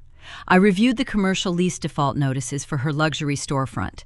She had officially missed the 48-hour cure window for her unauthorized interior renovations. Gideon had finalized the eviction and foreclosure paperwork, stamped with the digital signature of my proxy real estate firm. The legal directive authorized the local sheriff to padlock the doors and seize all interior inventory to cover the outstanding penalty fees. Blair was officially bankrupt. She just did not realize it yet. The final piece of the puzzle was the most devastating. It required Paige and her brilliant background in graphic design and data management. Paige took the raw, corrupted accounting ledgers from Preston's silver flash drive and translated the dense, boring numbers into a series of striking visual graphs. The presentation was sleek and professional. The tall bar charts clearly traced $2 million bleeding directly from the automotive company payroll into anonymous offshore betting syndicates. She highlighted the fraudulent vendor invoices Preston had created to cover his tracks. Then, she embedded the hidden camera footage captured during the proxy meeting. She synchronized the video to play flawlessly, optimizing the audio channels so Preston's desperate, trembling voice would echo clearly through a massive ballroom speaker system. We watched the final presentation on the suite television monitor. It was a masterpiece of corporate espionage. It laid out the theft, the lies, and the crumbling foundation of the golden marriage in plain, undeniable English. We needed a seamless way to hijack the audio-visual feed at the anniversary gala. The event was being hosted at a premier coastal resort with a highly secure media booth. Paige smiled, pulling a sleek, customized tablet from her bag. She had already tracked down the independent sound engineer contracted for the event. For a generous envelope of cash, the disgruntled technician provided Paige with the remote access credentials for the main projector screen. She wrote a custom override script into the tablet. When the time came, I would press a single button on the touchscreen. The resort's entire media system would lock onto my presentation, preventing anyone in the control booth from shutting it down or turning off my microphone. I held the digital trigger in the palm of my hand. The weight of it felt incredibly satisfying. The next 3 days moved with a deliberate, agonizing slowness. I stayed inside the penthouse, monitoring my family through secondary social media accounts. They were dancing on the deck of a sinking ship, celebrating a premature victory. Blair posted a series of photos from a lavish champagne brunch, boasting to her followers about an upcoming expansion of her retail brand. She was wearing a new diamond tennis bracelet, likely purchased on credit she assumed my stolen inheritance would cover. Nathaniel granted a lengthy interview to a local business magazine. He bragged about his imminent corporate restructuring, claiming he was trimming the dead weight from his enterprise to secure a legacy that would last another century. They were brimming with unearned arrogance, oblivious to the dark water rushing into their hull. Saturday evening finally arrived. The humid Charleston air carried the faint electric scent of an impending summer storm. I stood in front of the vanity mirror and zipped up the crimson dress. The tailoring was flawless, hugging my frame and projecting an aura of quiet, unshakable power. I reached into my jewelry box and fastened Josephine's antique pearl earring to my lobe. My grandmother's presence felt tangible, a steadying force standing right beside me. The arsenal was fully loaded. Every legal document was signed, sealed, and waiting in Gideon's briefcase.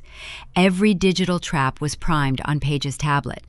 I walked out of the hotel and stepped into the back of a waiting town car. My pulse beat a slow, steady rhythm as the driver navigated the winding coastal roads toward the resort. The bright lights of the gala venue illuminated the night sky in the distance. I was ready to walk directly into the lion's den. I knew my father was planning to corner me the moment I arrived, eager to force my submission before the crowd gathered. I stared out the tinted window into the darkness, knowing the predators waiting inside that building were about to learn what it felt like to become the prey. The black town car glided to a halt beneath the soaring porte cochere of the Ocean View Resort. The evening air carried the scent of roasted coastal oysters and expensive cologne.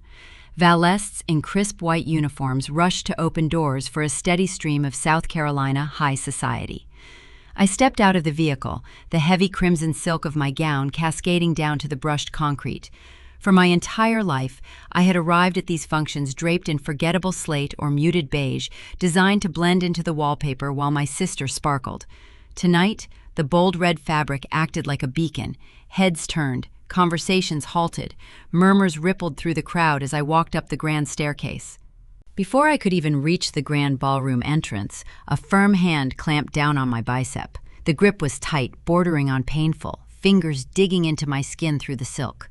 I turned to see my father, Nathaniel. His silver hair caught the light of the entryway chandeliers, but his eyes were dark and stormy. He wore a pristine tuxedo, the very image of a triumphant patriarch, but his jaw was clenched so tightly a muscle twitched near his cheekbone. He glanced at my red dress, a flash of genuine distaste crossing his features. He did not say a word. He simply steered me away from the double doors, forcing me down a dimly lit, carpeted corridor away from the arriving guests. He shoved me into a secluded VIP anteroom and pulled the heavy oak door shut. The deadbolt clicked with a loud metallic finality.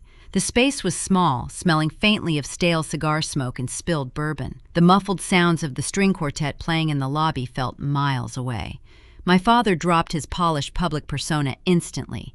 The charming Southern gentleman vanished, replaced by a cornered, ruthless predator. "You think this is a game?" he hissed, stepping so close I could feel the heat radiating off his tuxedo jacket. "You think wearing a flashy dress changes anything about tonight?" I kept my eyes cast downward, studying the intricate pattern of the carpet. I reached my free hand into my clutch purse. My thumb found the familiar groove of my phone screen.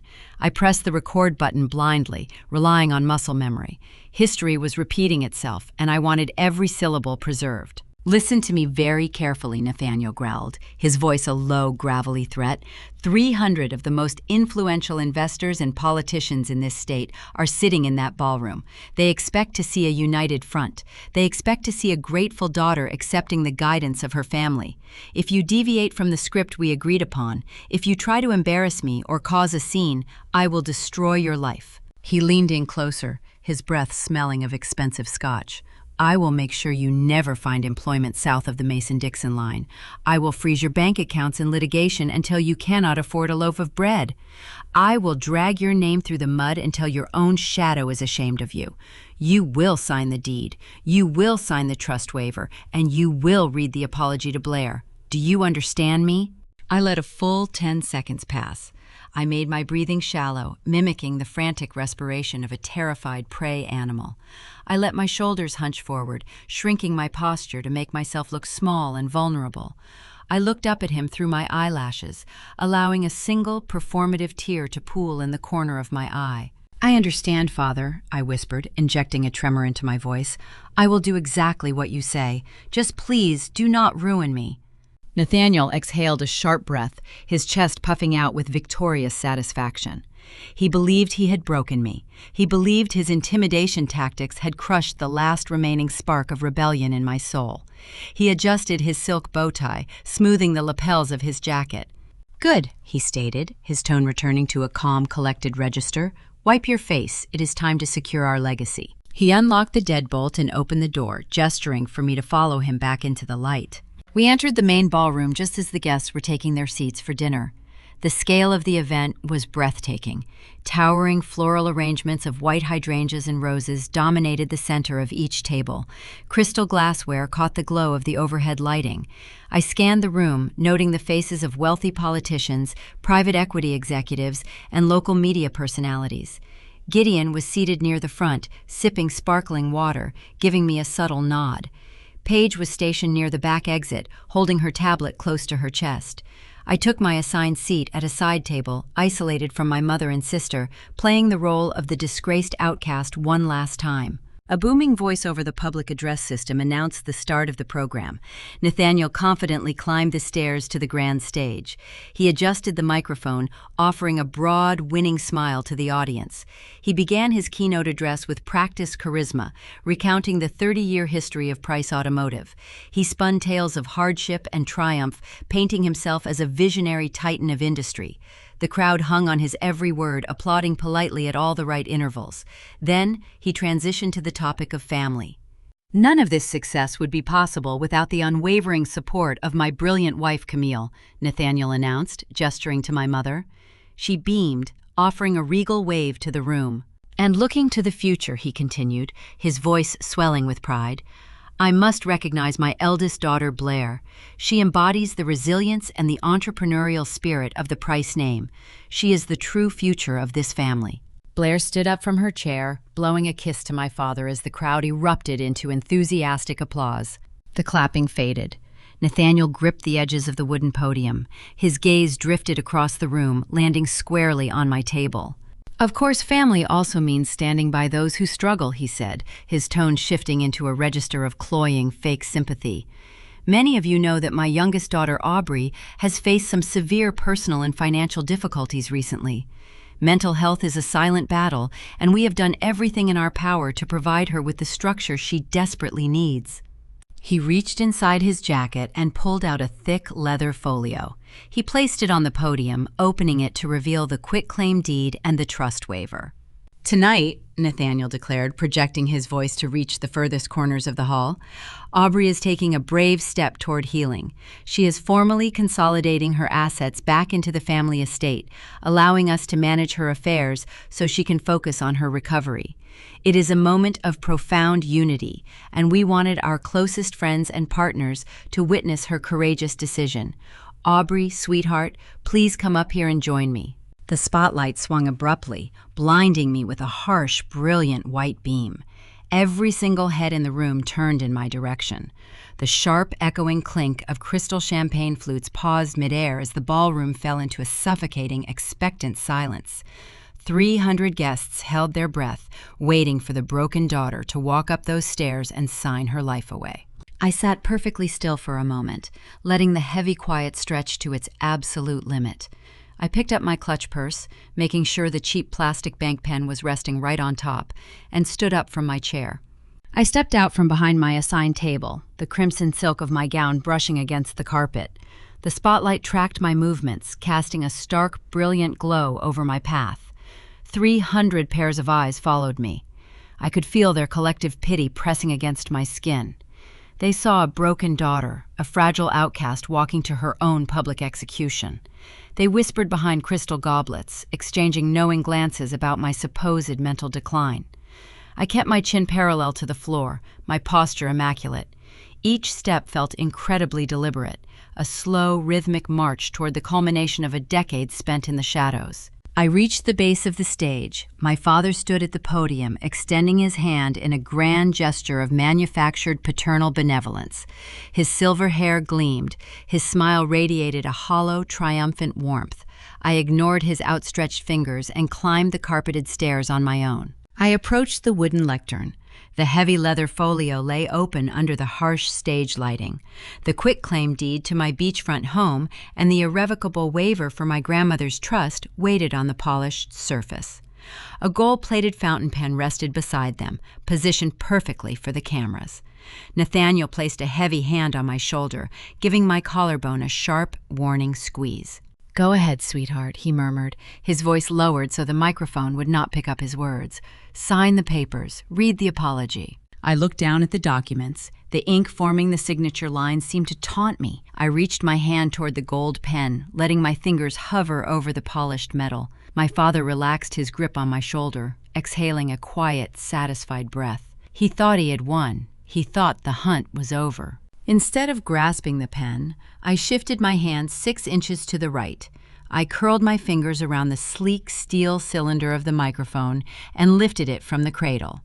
Nathaniel stiffened. His triumphant smile faltered, replaced by a fleeting shadow of confusion. "Aubrey," he hissed under his breath, his teeth clenched tight. "What are you doing?" I did not look at him. I turned my gaze out over the vast sea of faces. The ballroom was so quiet I could hear the faint hum of the air conditioning vents overhead. I found Paige standing in the very back row, lingering near the exit doors. She held her customized tablet close to her chest. I offered her a single, almost imperceptible nod. Paige tapped her screen. Behind me, the towering projector displays, which had spent the entire evening projecting the elegant 30th anniversary logo of Price Automotive, suddenly flickered. The digital image went pitch black for a fraction of a second before roaring back to life. A crisp, stark white document filled the enormous screens, bearing a sharp, recognizable corporate seal.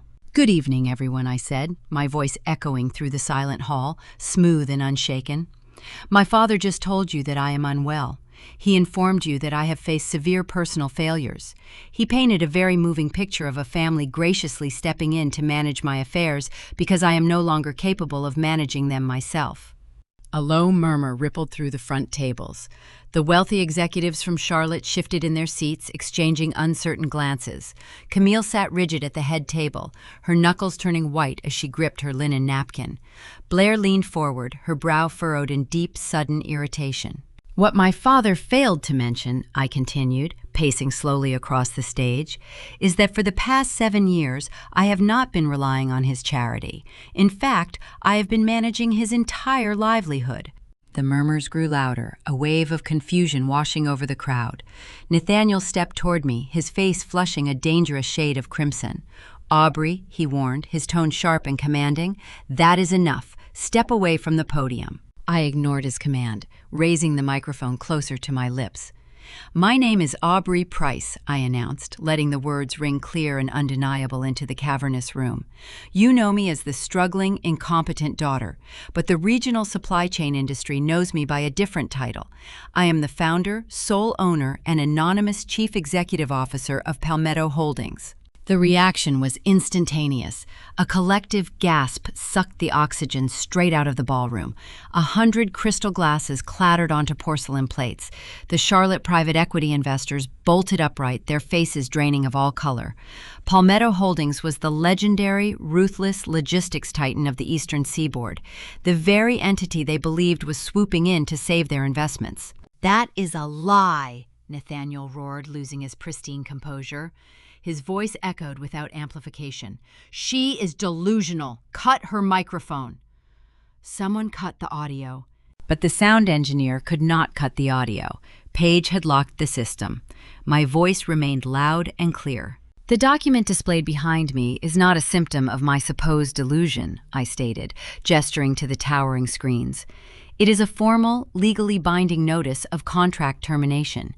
Effective as of 10 minutes ago, Palmetto Holdings has severed all shipping, distribution, and warehousing agreements with Price Automotive."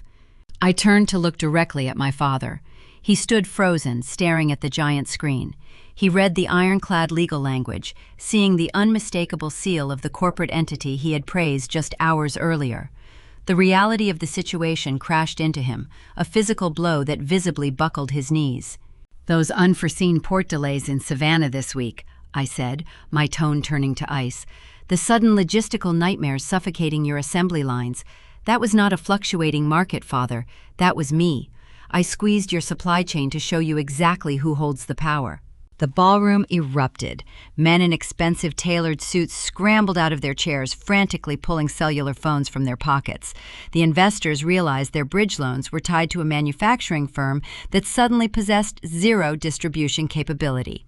Price Automotive was effectively a dead entity. They began dialing brokers, shouting desperate instructions to sell off their stakes and mitigate the impending financial slaughter. Nathaniel stared at the chaos unfolding across the room. His 30-year legacy was evaporating in front of his eyes. The conquering patriarch was reduced to a panicked, cornered man. His carefully constructed mask shattered, revealing the desperate, greedy core underneath. He lunged at me. His hands clawed through the air, aiming directly for the steel cylinder in my grip. He tried to snatch the microphone away, his eyes wild and unfocused. I stepped back smoothly, twisting my wrist out of his reach. As his fingers grazed the metal mesh cap, the sudden interference triggered a sharp, high-pitched screech of audio feedback. The agonizing squeal pierced the air, echoing painfully through the surround sound speakers. Several guests covered their ears, wincing at the harsh noise. My father stumbled forward off balance, his tuxedo jacket riding up his shoulders. He looked unhinged, stripping away any lingering illusion of his dignified Southern charm. I lowered the microphone just enough to stop the feedback, looking down at the man who had tried to steal my grandmother's land and toss me onto the street. "You cannot do this," Nathaniel gasped, his chest heaving as he struggled to catch his breath. "You are ruining the family. We will go bankrupt. We will lose everything." "You are not going bankrupt because I canceled a shipping contract," I corrected, addressing the entire room once again. "I am terminating our vendor relationship because my forensic accountants uncovered millions of dollars missing from the Price Automotive operational budgets. I am severing ties due to rampant, documented corporate fraud." The word fraud echoed like a gunshot. The remaining guests, who had not yet fled for the exits, froze in their tracks.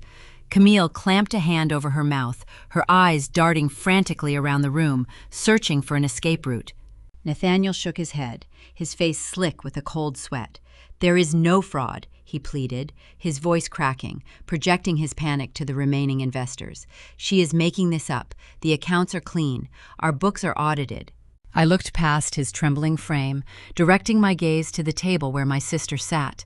Blair was gripping the edges of her chair, her flawless complexion turned the color of ash. Beside her, the empty seat served as a glaring reminder of her missing husband. "Your accounts are far from clean, Father," I said, my voice carrying a quiet, lethal certainty. "But you do not have to take my word for it. Let us ask the man who has been managing your acquisitions for the past 3 years. Let us ask why Preston is absent from tonight's celebration." I tapped the side of the microphone twice, the prearranged auditory cue. In the back of the room, Paige slid her finger across the tablet screen, preparing to unleash the final devastating payload. The trap had snapped shut on my parents, leaving their empire in ruins, but the night was far from over. It was time to pull the curtain back on the Golden Child and burn her fake kingdom to ash. The sharp tapping of my finger against the microphone stand echoed through the cavernous ballroom, a crisp auditory signal that cut through the mounting chaos. Before Paige could even swipe her finger across the tablet screen to trigger the next phase of the demolition, a shrill, piercing scream shattered the remaining tension. "Stop it!" Blair shrieked, her voice cracking with an ugly, unhinged hysteria. My older sister launched herself out of her seat, the heavy wooden chair tipping backward and crashing loudly against the polished dance floor. Her flawless Southern Belle facade disintegrated in a matter of seconds. The Golden Child, who had spent her entire 35 years floating on a cushion of stolen wealth and unearned praise, could not comprehend a reality where she was not the center of a perfect universe. She stomped toward the edge of the stage, her face contorted in a mask of furious indignation. Her designer gown swished frantically around her ankles. "You are a liar," Blair yelled, pointing a trembling, manicured finger directly at my face. "You are a jealous, pathetic liar. You've been plotting this entire psychotic fantasy because you cannot stand the fact that Preston and I are successful. You are trying to ruin our parents' anniversary with fake documents because you are nothing but a bitter failure." I looked down at her from my elevated position on the stage. I did not raise my voice to match her frantic pitch. I simply leaned closer to the microphone, letting the cold, amplified sound of my steady breathing fill the room before I spoke. "I am not ruining anything, Blair," I replied, my tone flat and devoid of any sisterly affection. "I am simply holding up a mirror. You love to boast about your pristine life. You flaunt your luxury boutique on King Street, claiming you are a self-made fashion icon. You parade your husband around this very country club, bragging about his generational wealth. But your entire existence is a hollow, fragile illusion funded by other people's money." She opened her mouth to scream another insult, but the words died in her throat as the towering projector screens behind me shifted once again. The stark white legal documents vanished, replaced by the crisp, high-definition video feed captured in the secure boardroom just a few days prior. The hidden camera angle provided a flawless overhead view of a desperate, broken man. The image was undeniable. Preston filled the enormous screens. His tailored navy suit looked rumpled and stained. Dark, hollow circles bruised the skin beneath his eyes. He sat slumped in a leather chair, his leg bouncing with a frantic, nervous energy. The ambient noise of the ballroom evaporated instantly. 300 high society guests froze, their eyes glued to the towering digital display. The audio kicked in, loud and echoing through the surround sound speaker system. "I owe money," Preston rasped on the video recording, his voice thick with unvarnished terror. "A lot of money. Offshore sports betting syndicates, bad real estate investments that went underwater in the Bahamas. They are threatening to freeze my accounts." A collective, horrified murmur swept through the audience. Wealthy socialites covered their mouths in shock. The illusion of the golden marriage was fracturing in real time, exposed for everyone in Charleston to witness. But the true devastation had not yet landed. The gravelly voice of my proxy attorney, Bennett, boomed through the speakers, demanding to know what collateral Preston possessed to justify a $3 million bailout. I watched my father turn slowly toward the screen, his posture stiffening as the realization of his son-in-law's betrayal began to dawn on him. The video continued playing without mercy. Preston reached into his pocket on screen, pulling out the silver flash drive. He confessed, his voice echoing over the silent, horrified crowd. The words struck like physical blows. "I siphoned the money over the past 18 months to pay off my early gambling losses," Preston admitted, his face slick with desperate sweat. "I am the vice president of acquisitions. I had unrestricted access to the corporate accounts. A series of dummy vendor payments totaling just over $2 million, capital that was drained directly from the operational budget and funneled into shell accounts in the Cayman Islands." Nathaniel staggered backward, clutching the edge of the wooden lectern to keep himself upright. The man he had trusted, the son-in-law he had elevated above his own flesh and blood, was the actual parasite responsible for the destruction of Price Automotive. The missing millions were not lost to market forces or inflation. They had been stolen from within the family to cover gambling debts. Blair stood paralyzed at the foot of the stage, her mouth hanging open in a silent, agonizing gasp. She stared at the giant projected image of her husband confessing to federal wire fraud and embezzlement. Her entire identity, built on superiority and wealth, was vaporizing before her eyes. "I am not finished," I announced, ensuring my voice carried over the stunned whispers of the crowd. I offered another subtle nod to Paige. The video feed minimized, shifting to a split-screen display. On the right side, a new, heavily stamped legal document appeared. "You built your luxury boutique using capital stolen from my grandmother's trust," I stated, directing my words down to my sister. "You flaunted a business that never actually generated a profit, and 2 years ago, Palmetto Holdings purchased the commercial real estate portfolio that includes your storefront. You are my tenant, Blair." Her eyes darted frantically across the legal text projected on the screen. "That document is a formal eviction and foreclosure notice," I explained smoothly, enjoying the poetic justice of delivering the exact same weapon she had tried to use against me. "You missed the cure window for your lease violations. The local sheriff has already locked the doors and seized your inventory to cover the outstanding penalty fees. You do not own a business anymore. You own nothing."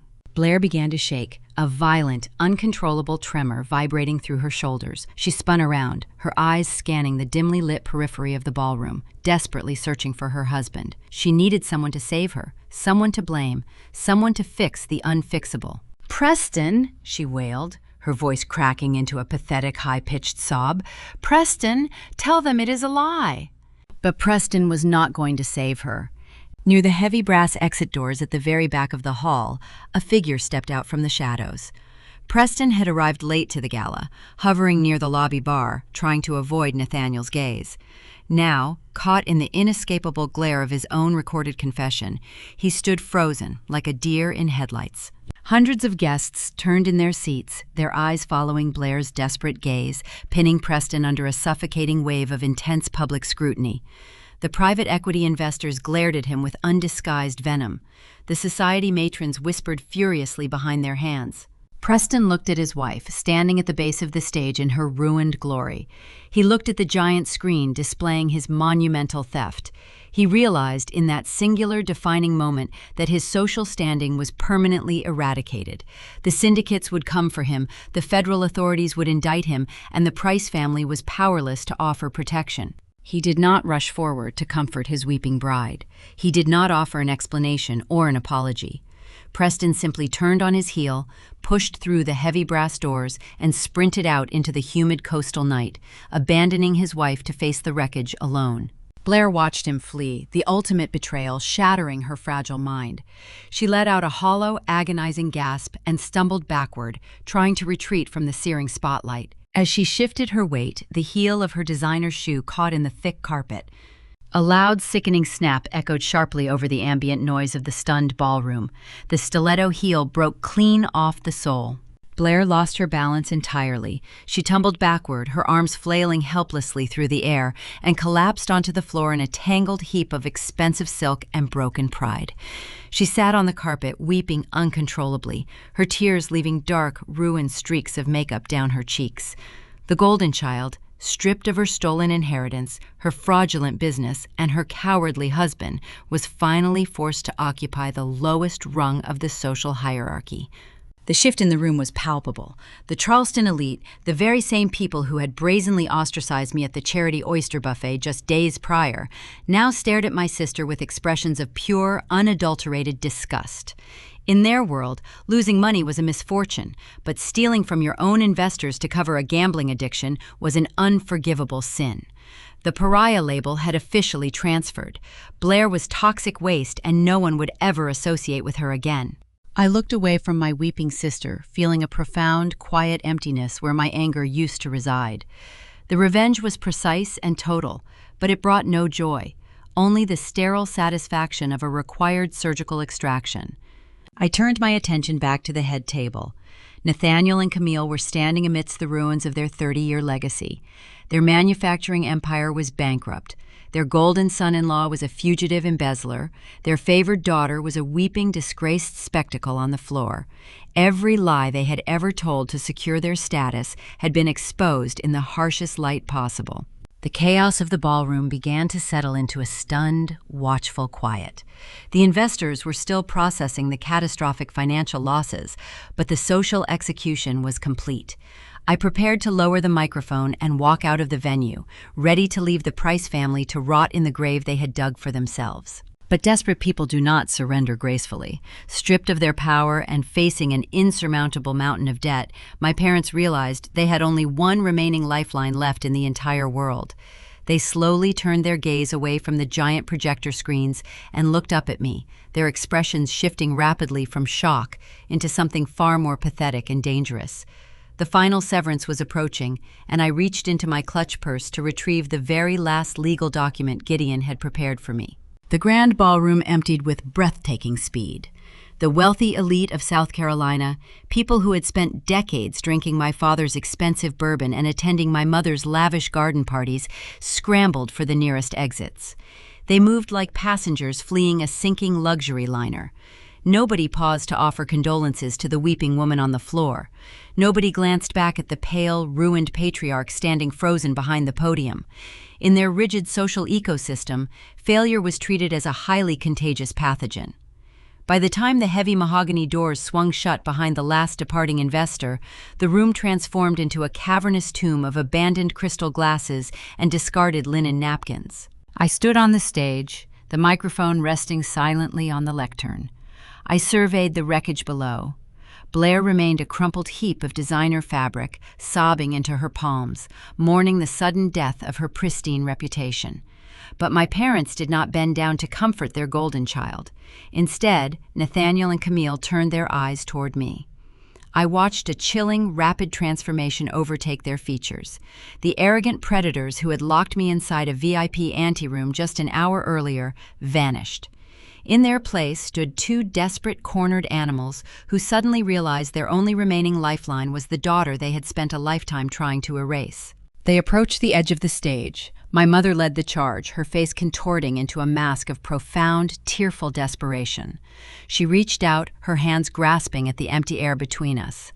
"Aubrey, darling," Camille wept, forcing a trembling, pathetic sob from her chest. "We are so sorry. We had no idea Preston was stealing from the company. We were blinded by his pedigree. We thought we were protecting the family, but we were wrong. You have to believe us." Nathaniel flanked her, nodding furiously. His silver hair, usually so meticulously styled, hung in disarray across his forehead. His tuxedo jacket looked 2 sizes too big for his suddenly diminished frame. "Aubrey, please," he pleaded, his voice stripped of all its former booming authority. "You have proven yourself tonight. You are brilliant. You built an incredible empire, just like I taught you to do. We always knew you were special. We pushed you hard because we saw your potential." I stared at them, letting their hollow, frantic apologies wash over me. It was a fascinating psychological study. They were attempting to rewrite history in real time. They were trying to rebrand 28 years of emotional starvation, financial theft, and calculated cruelty as some kind of noble parental tough love. They believed they could gaslight me one final time to secure their survival. "We can fix this," Nathaniel continued, taking a tentative step up the carpeted stairs. "Palmetto Holdings and Price Automotive can merge. We can consolidate the supply chain and hide the missing capital before the federal regulators arrive. You can take over as the chief executive officer of the joint enterprise. We will fire Preston. We will restructure the board. You will have everything you ever wanted. Just please call your proxy attorneys and halt the contract termination." He was offering me the crown to a ruined kingdom, assuming my ultimate goal was to finally win his approval. "I do not want your company, Father," I replied, my tone smooth, quiet, and devoid of any lingering familial attachment. "Your manufacturing firm is an insolvent liability carrying millions in fraudulent debt. It is a rotting carcass, and I have zero interest in salvaging it." Camille let out a sharp, breathless gasp. "But you are our daughter," she cried, clutching the pearls at her throat. "You cannot just leave us with nothing. We will lose our standing. We will lose our home. We are your blood." I reached into the silk clutch purse resting on the podium. "You severed our blood ties the moment you filed a fraudulent medical motion to declare me incompetent," I reminded her gently. "You tried to steal my tiny beachfront condominium to pay for your own mistakes. You handed me an eviction notice and told me to leave the state. I am simply returning the favor." I pulled a folded, heavy cream-colored document from my purse and held it out toward my father. Nathaniel hesitated, his eyes darting from my face to the paper. He reached out with trembling fingers and took the document. He unfolded it slowly, the thick parchment rustling loudly in the stagnant air. "What is this?" he asked, his voice barely a whisper. "That is a formal notice of foreclosure and immediate eviction," I explained, descending the final 2 stairs so I stood eye to eye with a man who had tried to ruin me. "Over the past 6 months, while you were busy trying to rob my grandmother's trust, Palmetto Holdings was quietly purchasing the secondary mortgages on your historic Charleston estate. You leveraged the property to its absolute limit to maintain your lifestyle. When Preston drained the operational accounts, you defaulted on those property loans." Nathaniel stared at the words printed on the page, his face turning a sickening shade of gray. "Because of your extensive defaults, my corporate proxy initiated an accelerated seizure of the collateral," I continued, my voice steady and cold. "I own the estate, Father. I own the wrought iron gates, the ancient oak trees, and the formal dining room where you served me pecan pie and demanded my total surrender." Camille let out a high, piercing wail, stumbling backward until she hit the edge of the nearest dinner table. She gripped the white linen tablecloth to keep from collapsing onto the floor next to Blair. "You have 30 days to vacate the premises," I stated, delivering the final crushing blow. "You can take your personal clothing and whatever dignity you have left, but the house, the land, and the legacy belong to me now. Every weapon you aimed at my chest, the disinheritance, the eviction, the social exile, has been returned to you in full." Nathaniel opened his mouth to speak, but no sound emerged. His breathing turned ragged and shallow. He looked down at the eviction notice, but he lacked a writing utensil to sign the acknowledgement receipt attached to the final page. I reached into my clutch one last time. My fingers brushed against the cheap, flimsy plastic bank pen that Blair had tossed at me across the conference table during their initial ambush. I pulled the blue pen from my bag and extended it toward my father. "Sign the receipt, Nathaniel," I commanded, stripping him of his parental title. He stared at the cheap plastic pen as if it were a venomous snake. Slowly, agonizingly, he reached out and took it from my hand. The quiet was so profound that I could hear a distinct, pathetic sound. The flimsy plastic casing of the pen rattled slightly, clicking against his gold wedding band as his hand shook uncontrollably. He braced the document against the edge of the wooden stage and scrawled his signature, his cursive letters messy and disjointed. He handed the pen back to me, his eyes wide and hollow, thoroughly broken by the weight of his own hubris. I slipped the pen and the signed receipt back into my purse. I turned away from the 3 weeping figures occupying the floor of the grand ballroom. I did not offer a final insult. I did not gloat. I simply began the long walk down the center aisle, my crimson gown brushing against the fallen chairs and discarded programs. The heavy brass doors loomed ahead of me, offering an exit from a 30-year nightmare. I pushed them open and stepped out into the warm, humid coastal night, leaving the ruins of the Price family far behind me. The storm had finally passed, and for the first time in my existence, the dawn was entirely mine to command. 6 months have passed since that humid night at the Ocean View Resort. Today, the coastal breeze carries a different kind of weight. I am standing on the second-story wrought iron balcony of the Price family estate. My hands rest against the cool, dark metal railing. Below me, the sprawling grounds stretch outward toward the water, where the rhythmic, soothing sound of the Atlantic tide crashes against the shore. The steady, repetitive rush of the ocean waves has finally replaced the suffocating noise of my toxic relatives. It is a quiet, rhythmic heartbeat that grounds me in the present reality. I lift a beaded crystal glass to my lips. Inside is authentic, freshly brewed sweet tea, a staple of South Carolina afternoons. It does not taste like the bitter, manufactured hospitality I endured in Gideon Lockwood in his waiting room half a year ago. It tastes like genuine peace. Behind me, the heavy French doors stand open, allowing the salt air to circulate through the formal dining room. The antique mahogany table, where my mother once tried to poison me with pecan pie, is gone. In its place sits a modern, reclaimed oak desk covered in supply chain manifests and shipping route blueprints. Paige sits in a comfortable linen armchair near the window, reviewing quarterly profit margins on her tablet. Gideon leans against the doorframe, wearing his signature seersucker suit, looking over a stack of finalized legal deeds. We do not speak much. We do not need to. The silence we share is comfortable, built on a foundation of profound loyalty and hard-won victory. My parents vacated this property on the 29th day of their 30-day eviction notice. I did not supervise their departure. I hired a private security firm to oversee the packing process and ensure they only removed personal clothing and basic necessities. Nathaniel and Camille relocated to a cramped 2-bedroom rental apartment on the far industrial edge of North Charleston. Their new neighborhood is bordered by noisy freight train tracks and discount strip malls. Their social exile was immediate and total. In historic Southern circles, wealth can excuse a multitude of sins, but public scandal and corporate fraud are unforgivable offenses. The country club revoked their membership within a week. The charity boards demanded my mother step down from her chairman positions.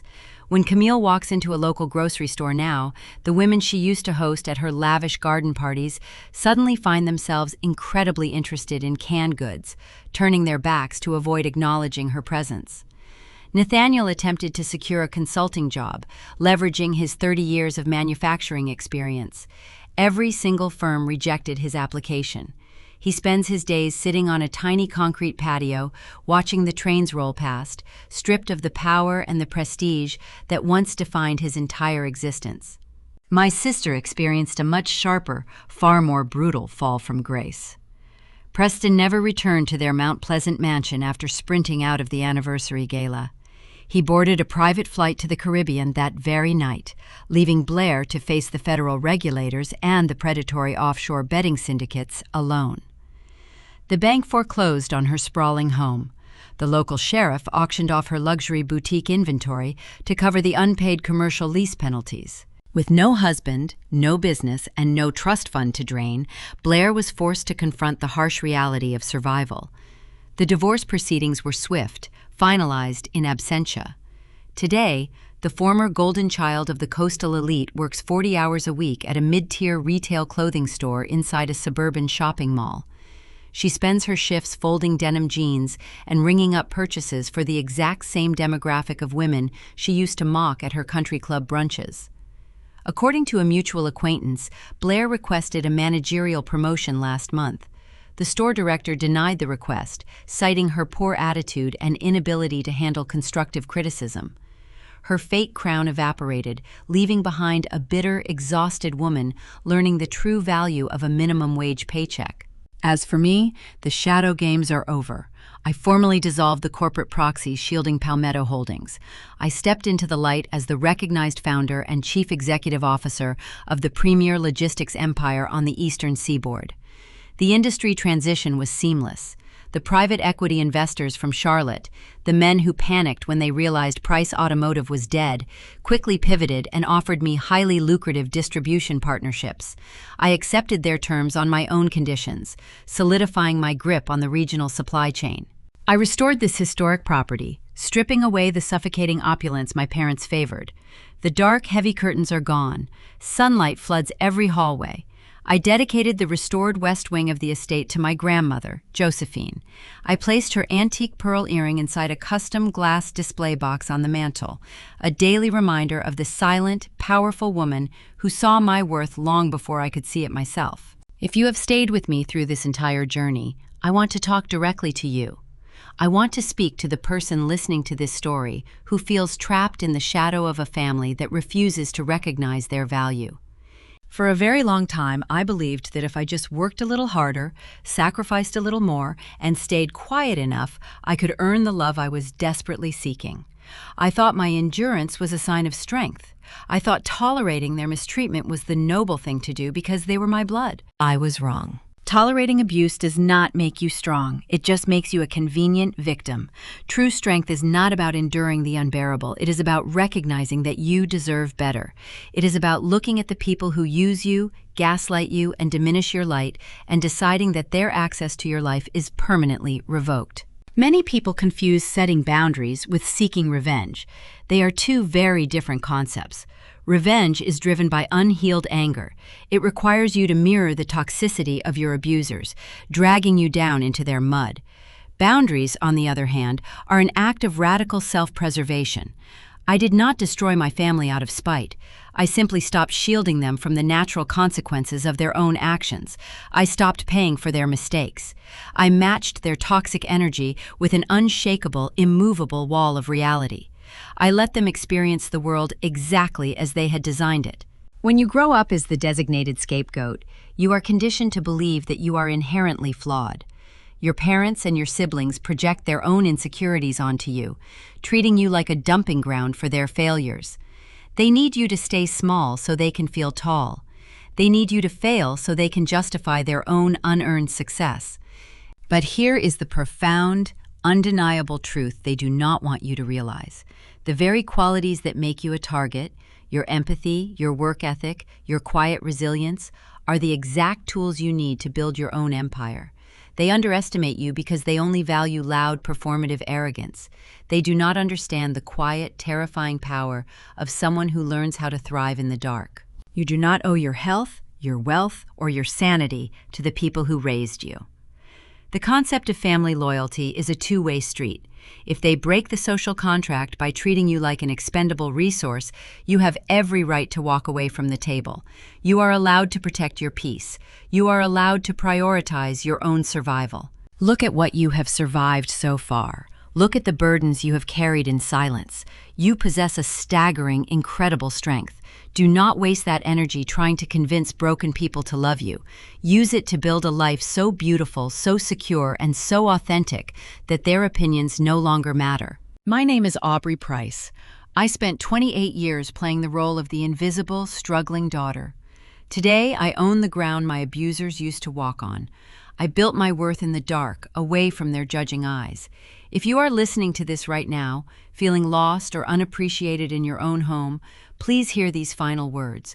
Your light is real, your potential is limitless, and you are always allowed to walk away from anyone who refuses to see it. The coastal estates of South Carolina, with their sweeping ancient oaks and pristine wraparound verandas, have long stood as physical monuments to a deeply ingrained ideal within American culture. They represent the traditional family structure, a supposed sanctuary of shared bloodlines, generational wealth, and quiet respectability. From the outside, we are taught to revere the family unit as the ultimate safe harbor, a place where unconditional love shields us from the harshness of the outside world.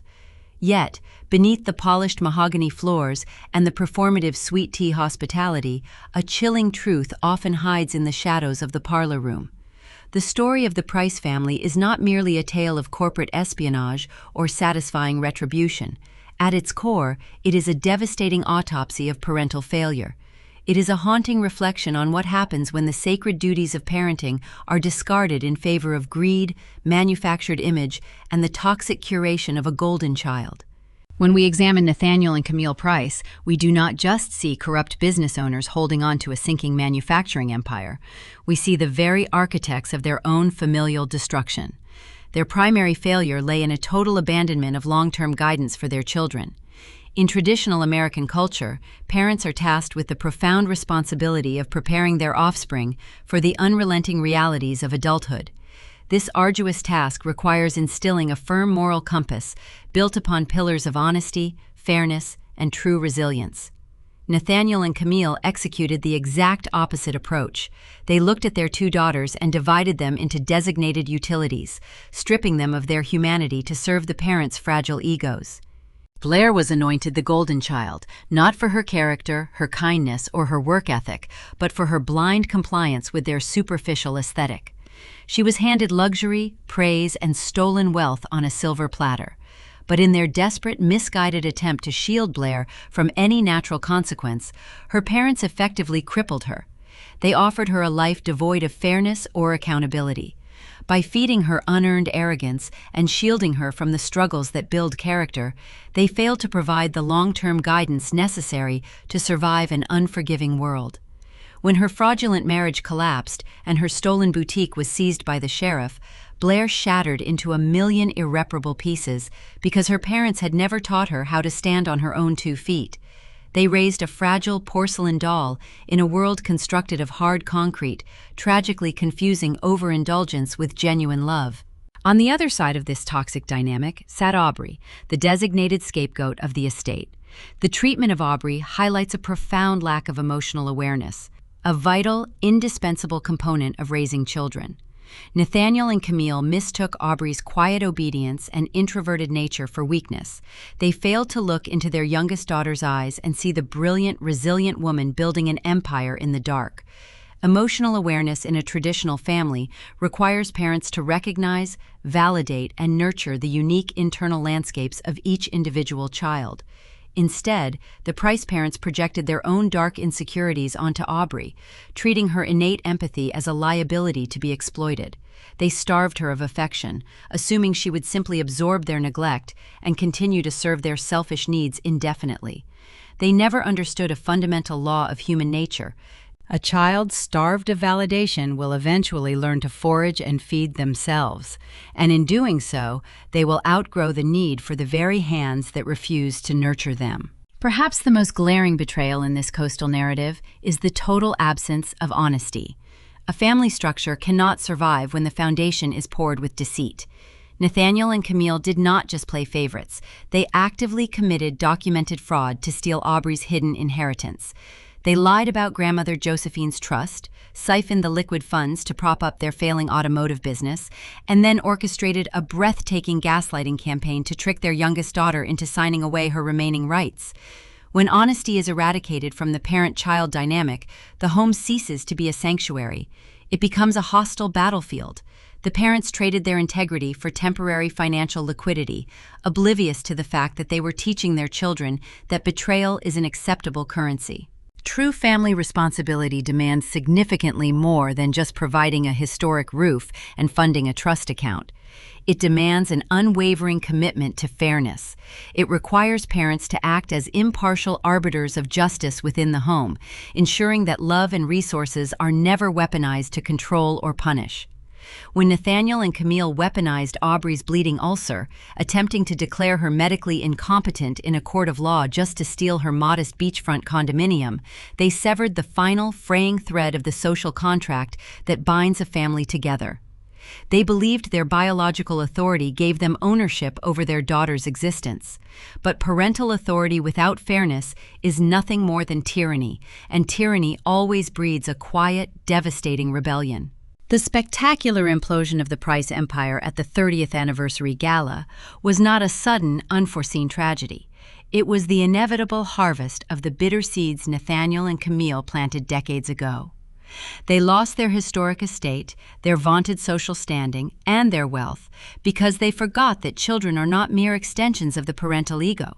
Children are independent souls who will eventually hold their parents accountable for the environment in which they were raised. If this deep exploration of family dynamics, hidden truths, and the quiet power of resilience resonates with the silent spaces in your own heart, I encourage you to subscribe and follow Grape Echo Stories.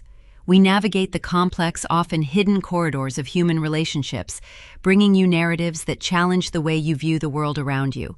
Join our growing community and let us continue to uncover the stories that live behind closed doors. As we stand amidst the ruins of the Price family legacy, a difficult, unsettling reflection remains. We are conditioned by society and culture to believe that blood is an unbreakable bond, a sacred, infinite debt we owe our parents simply for the gift of being born. We are told that family is forever, that forgiveness is mandatory, and that a traditional home must be preserved regardless of the cost to our own sanity. But perhaps the opposite is true. Perhaps blood does not forge a family at all. It merely provides the biological raw materials. The true heresy of the modern family dynamic, and the hardest lesson to accept, is this: you do not owe your parents your future if they willfully refuse to protect your past. Love is not a hierarchy, and loyalty cannot be extracted through manipulation and theft. We leave this story looking at the vacant chairs around our own dining room tables, forced to ask ourselves a quiet, haunting question.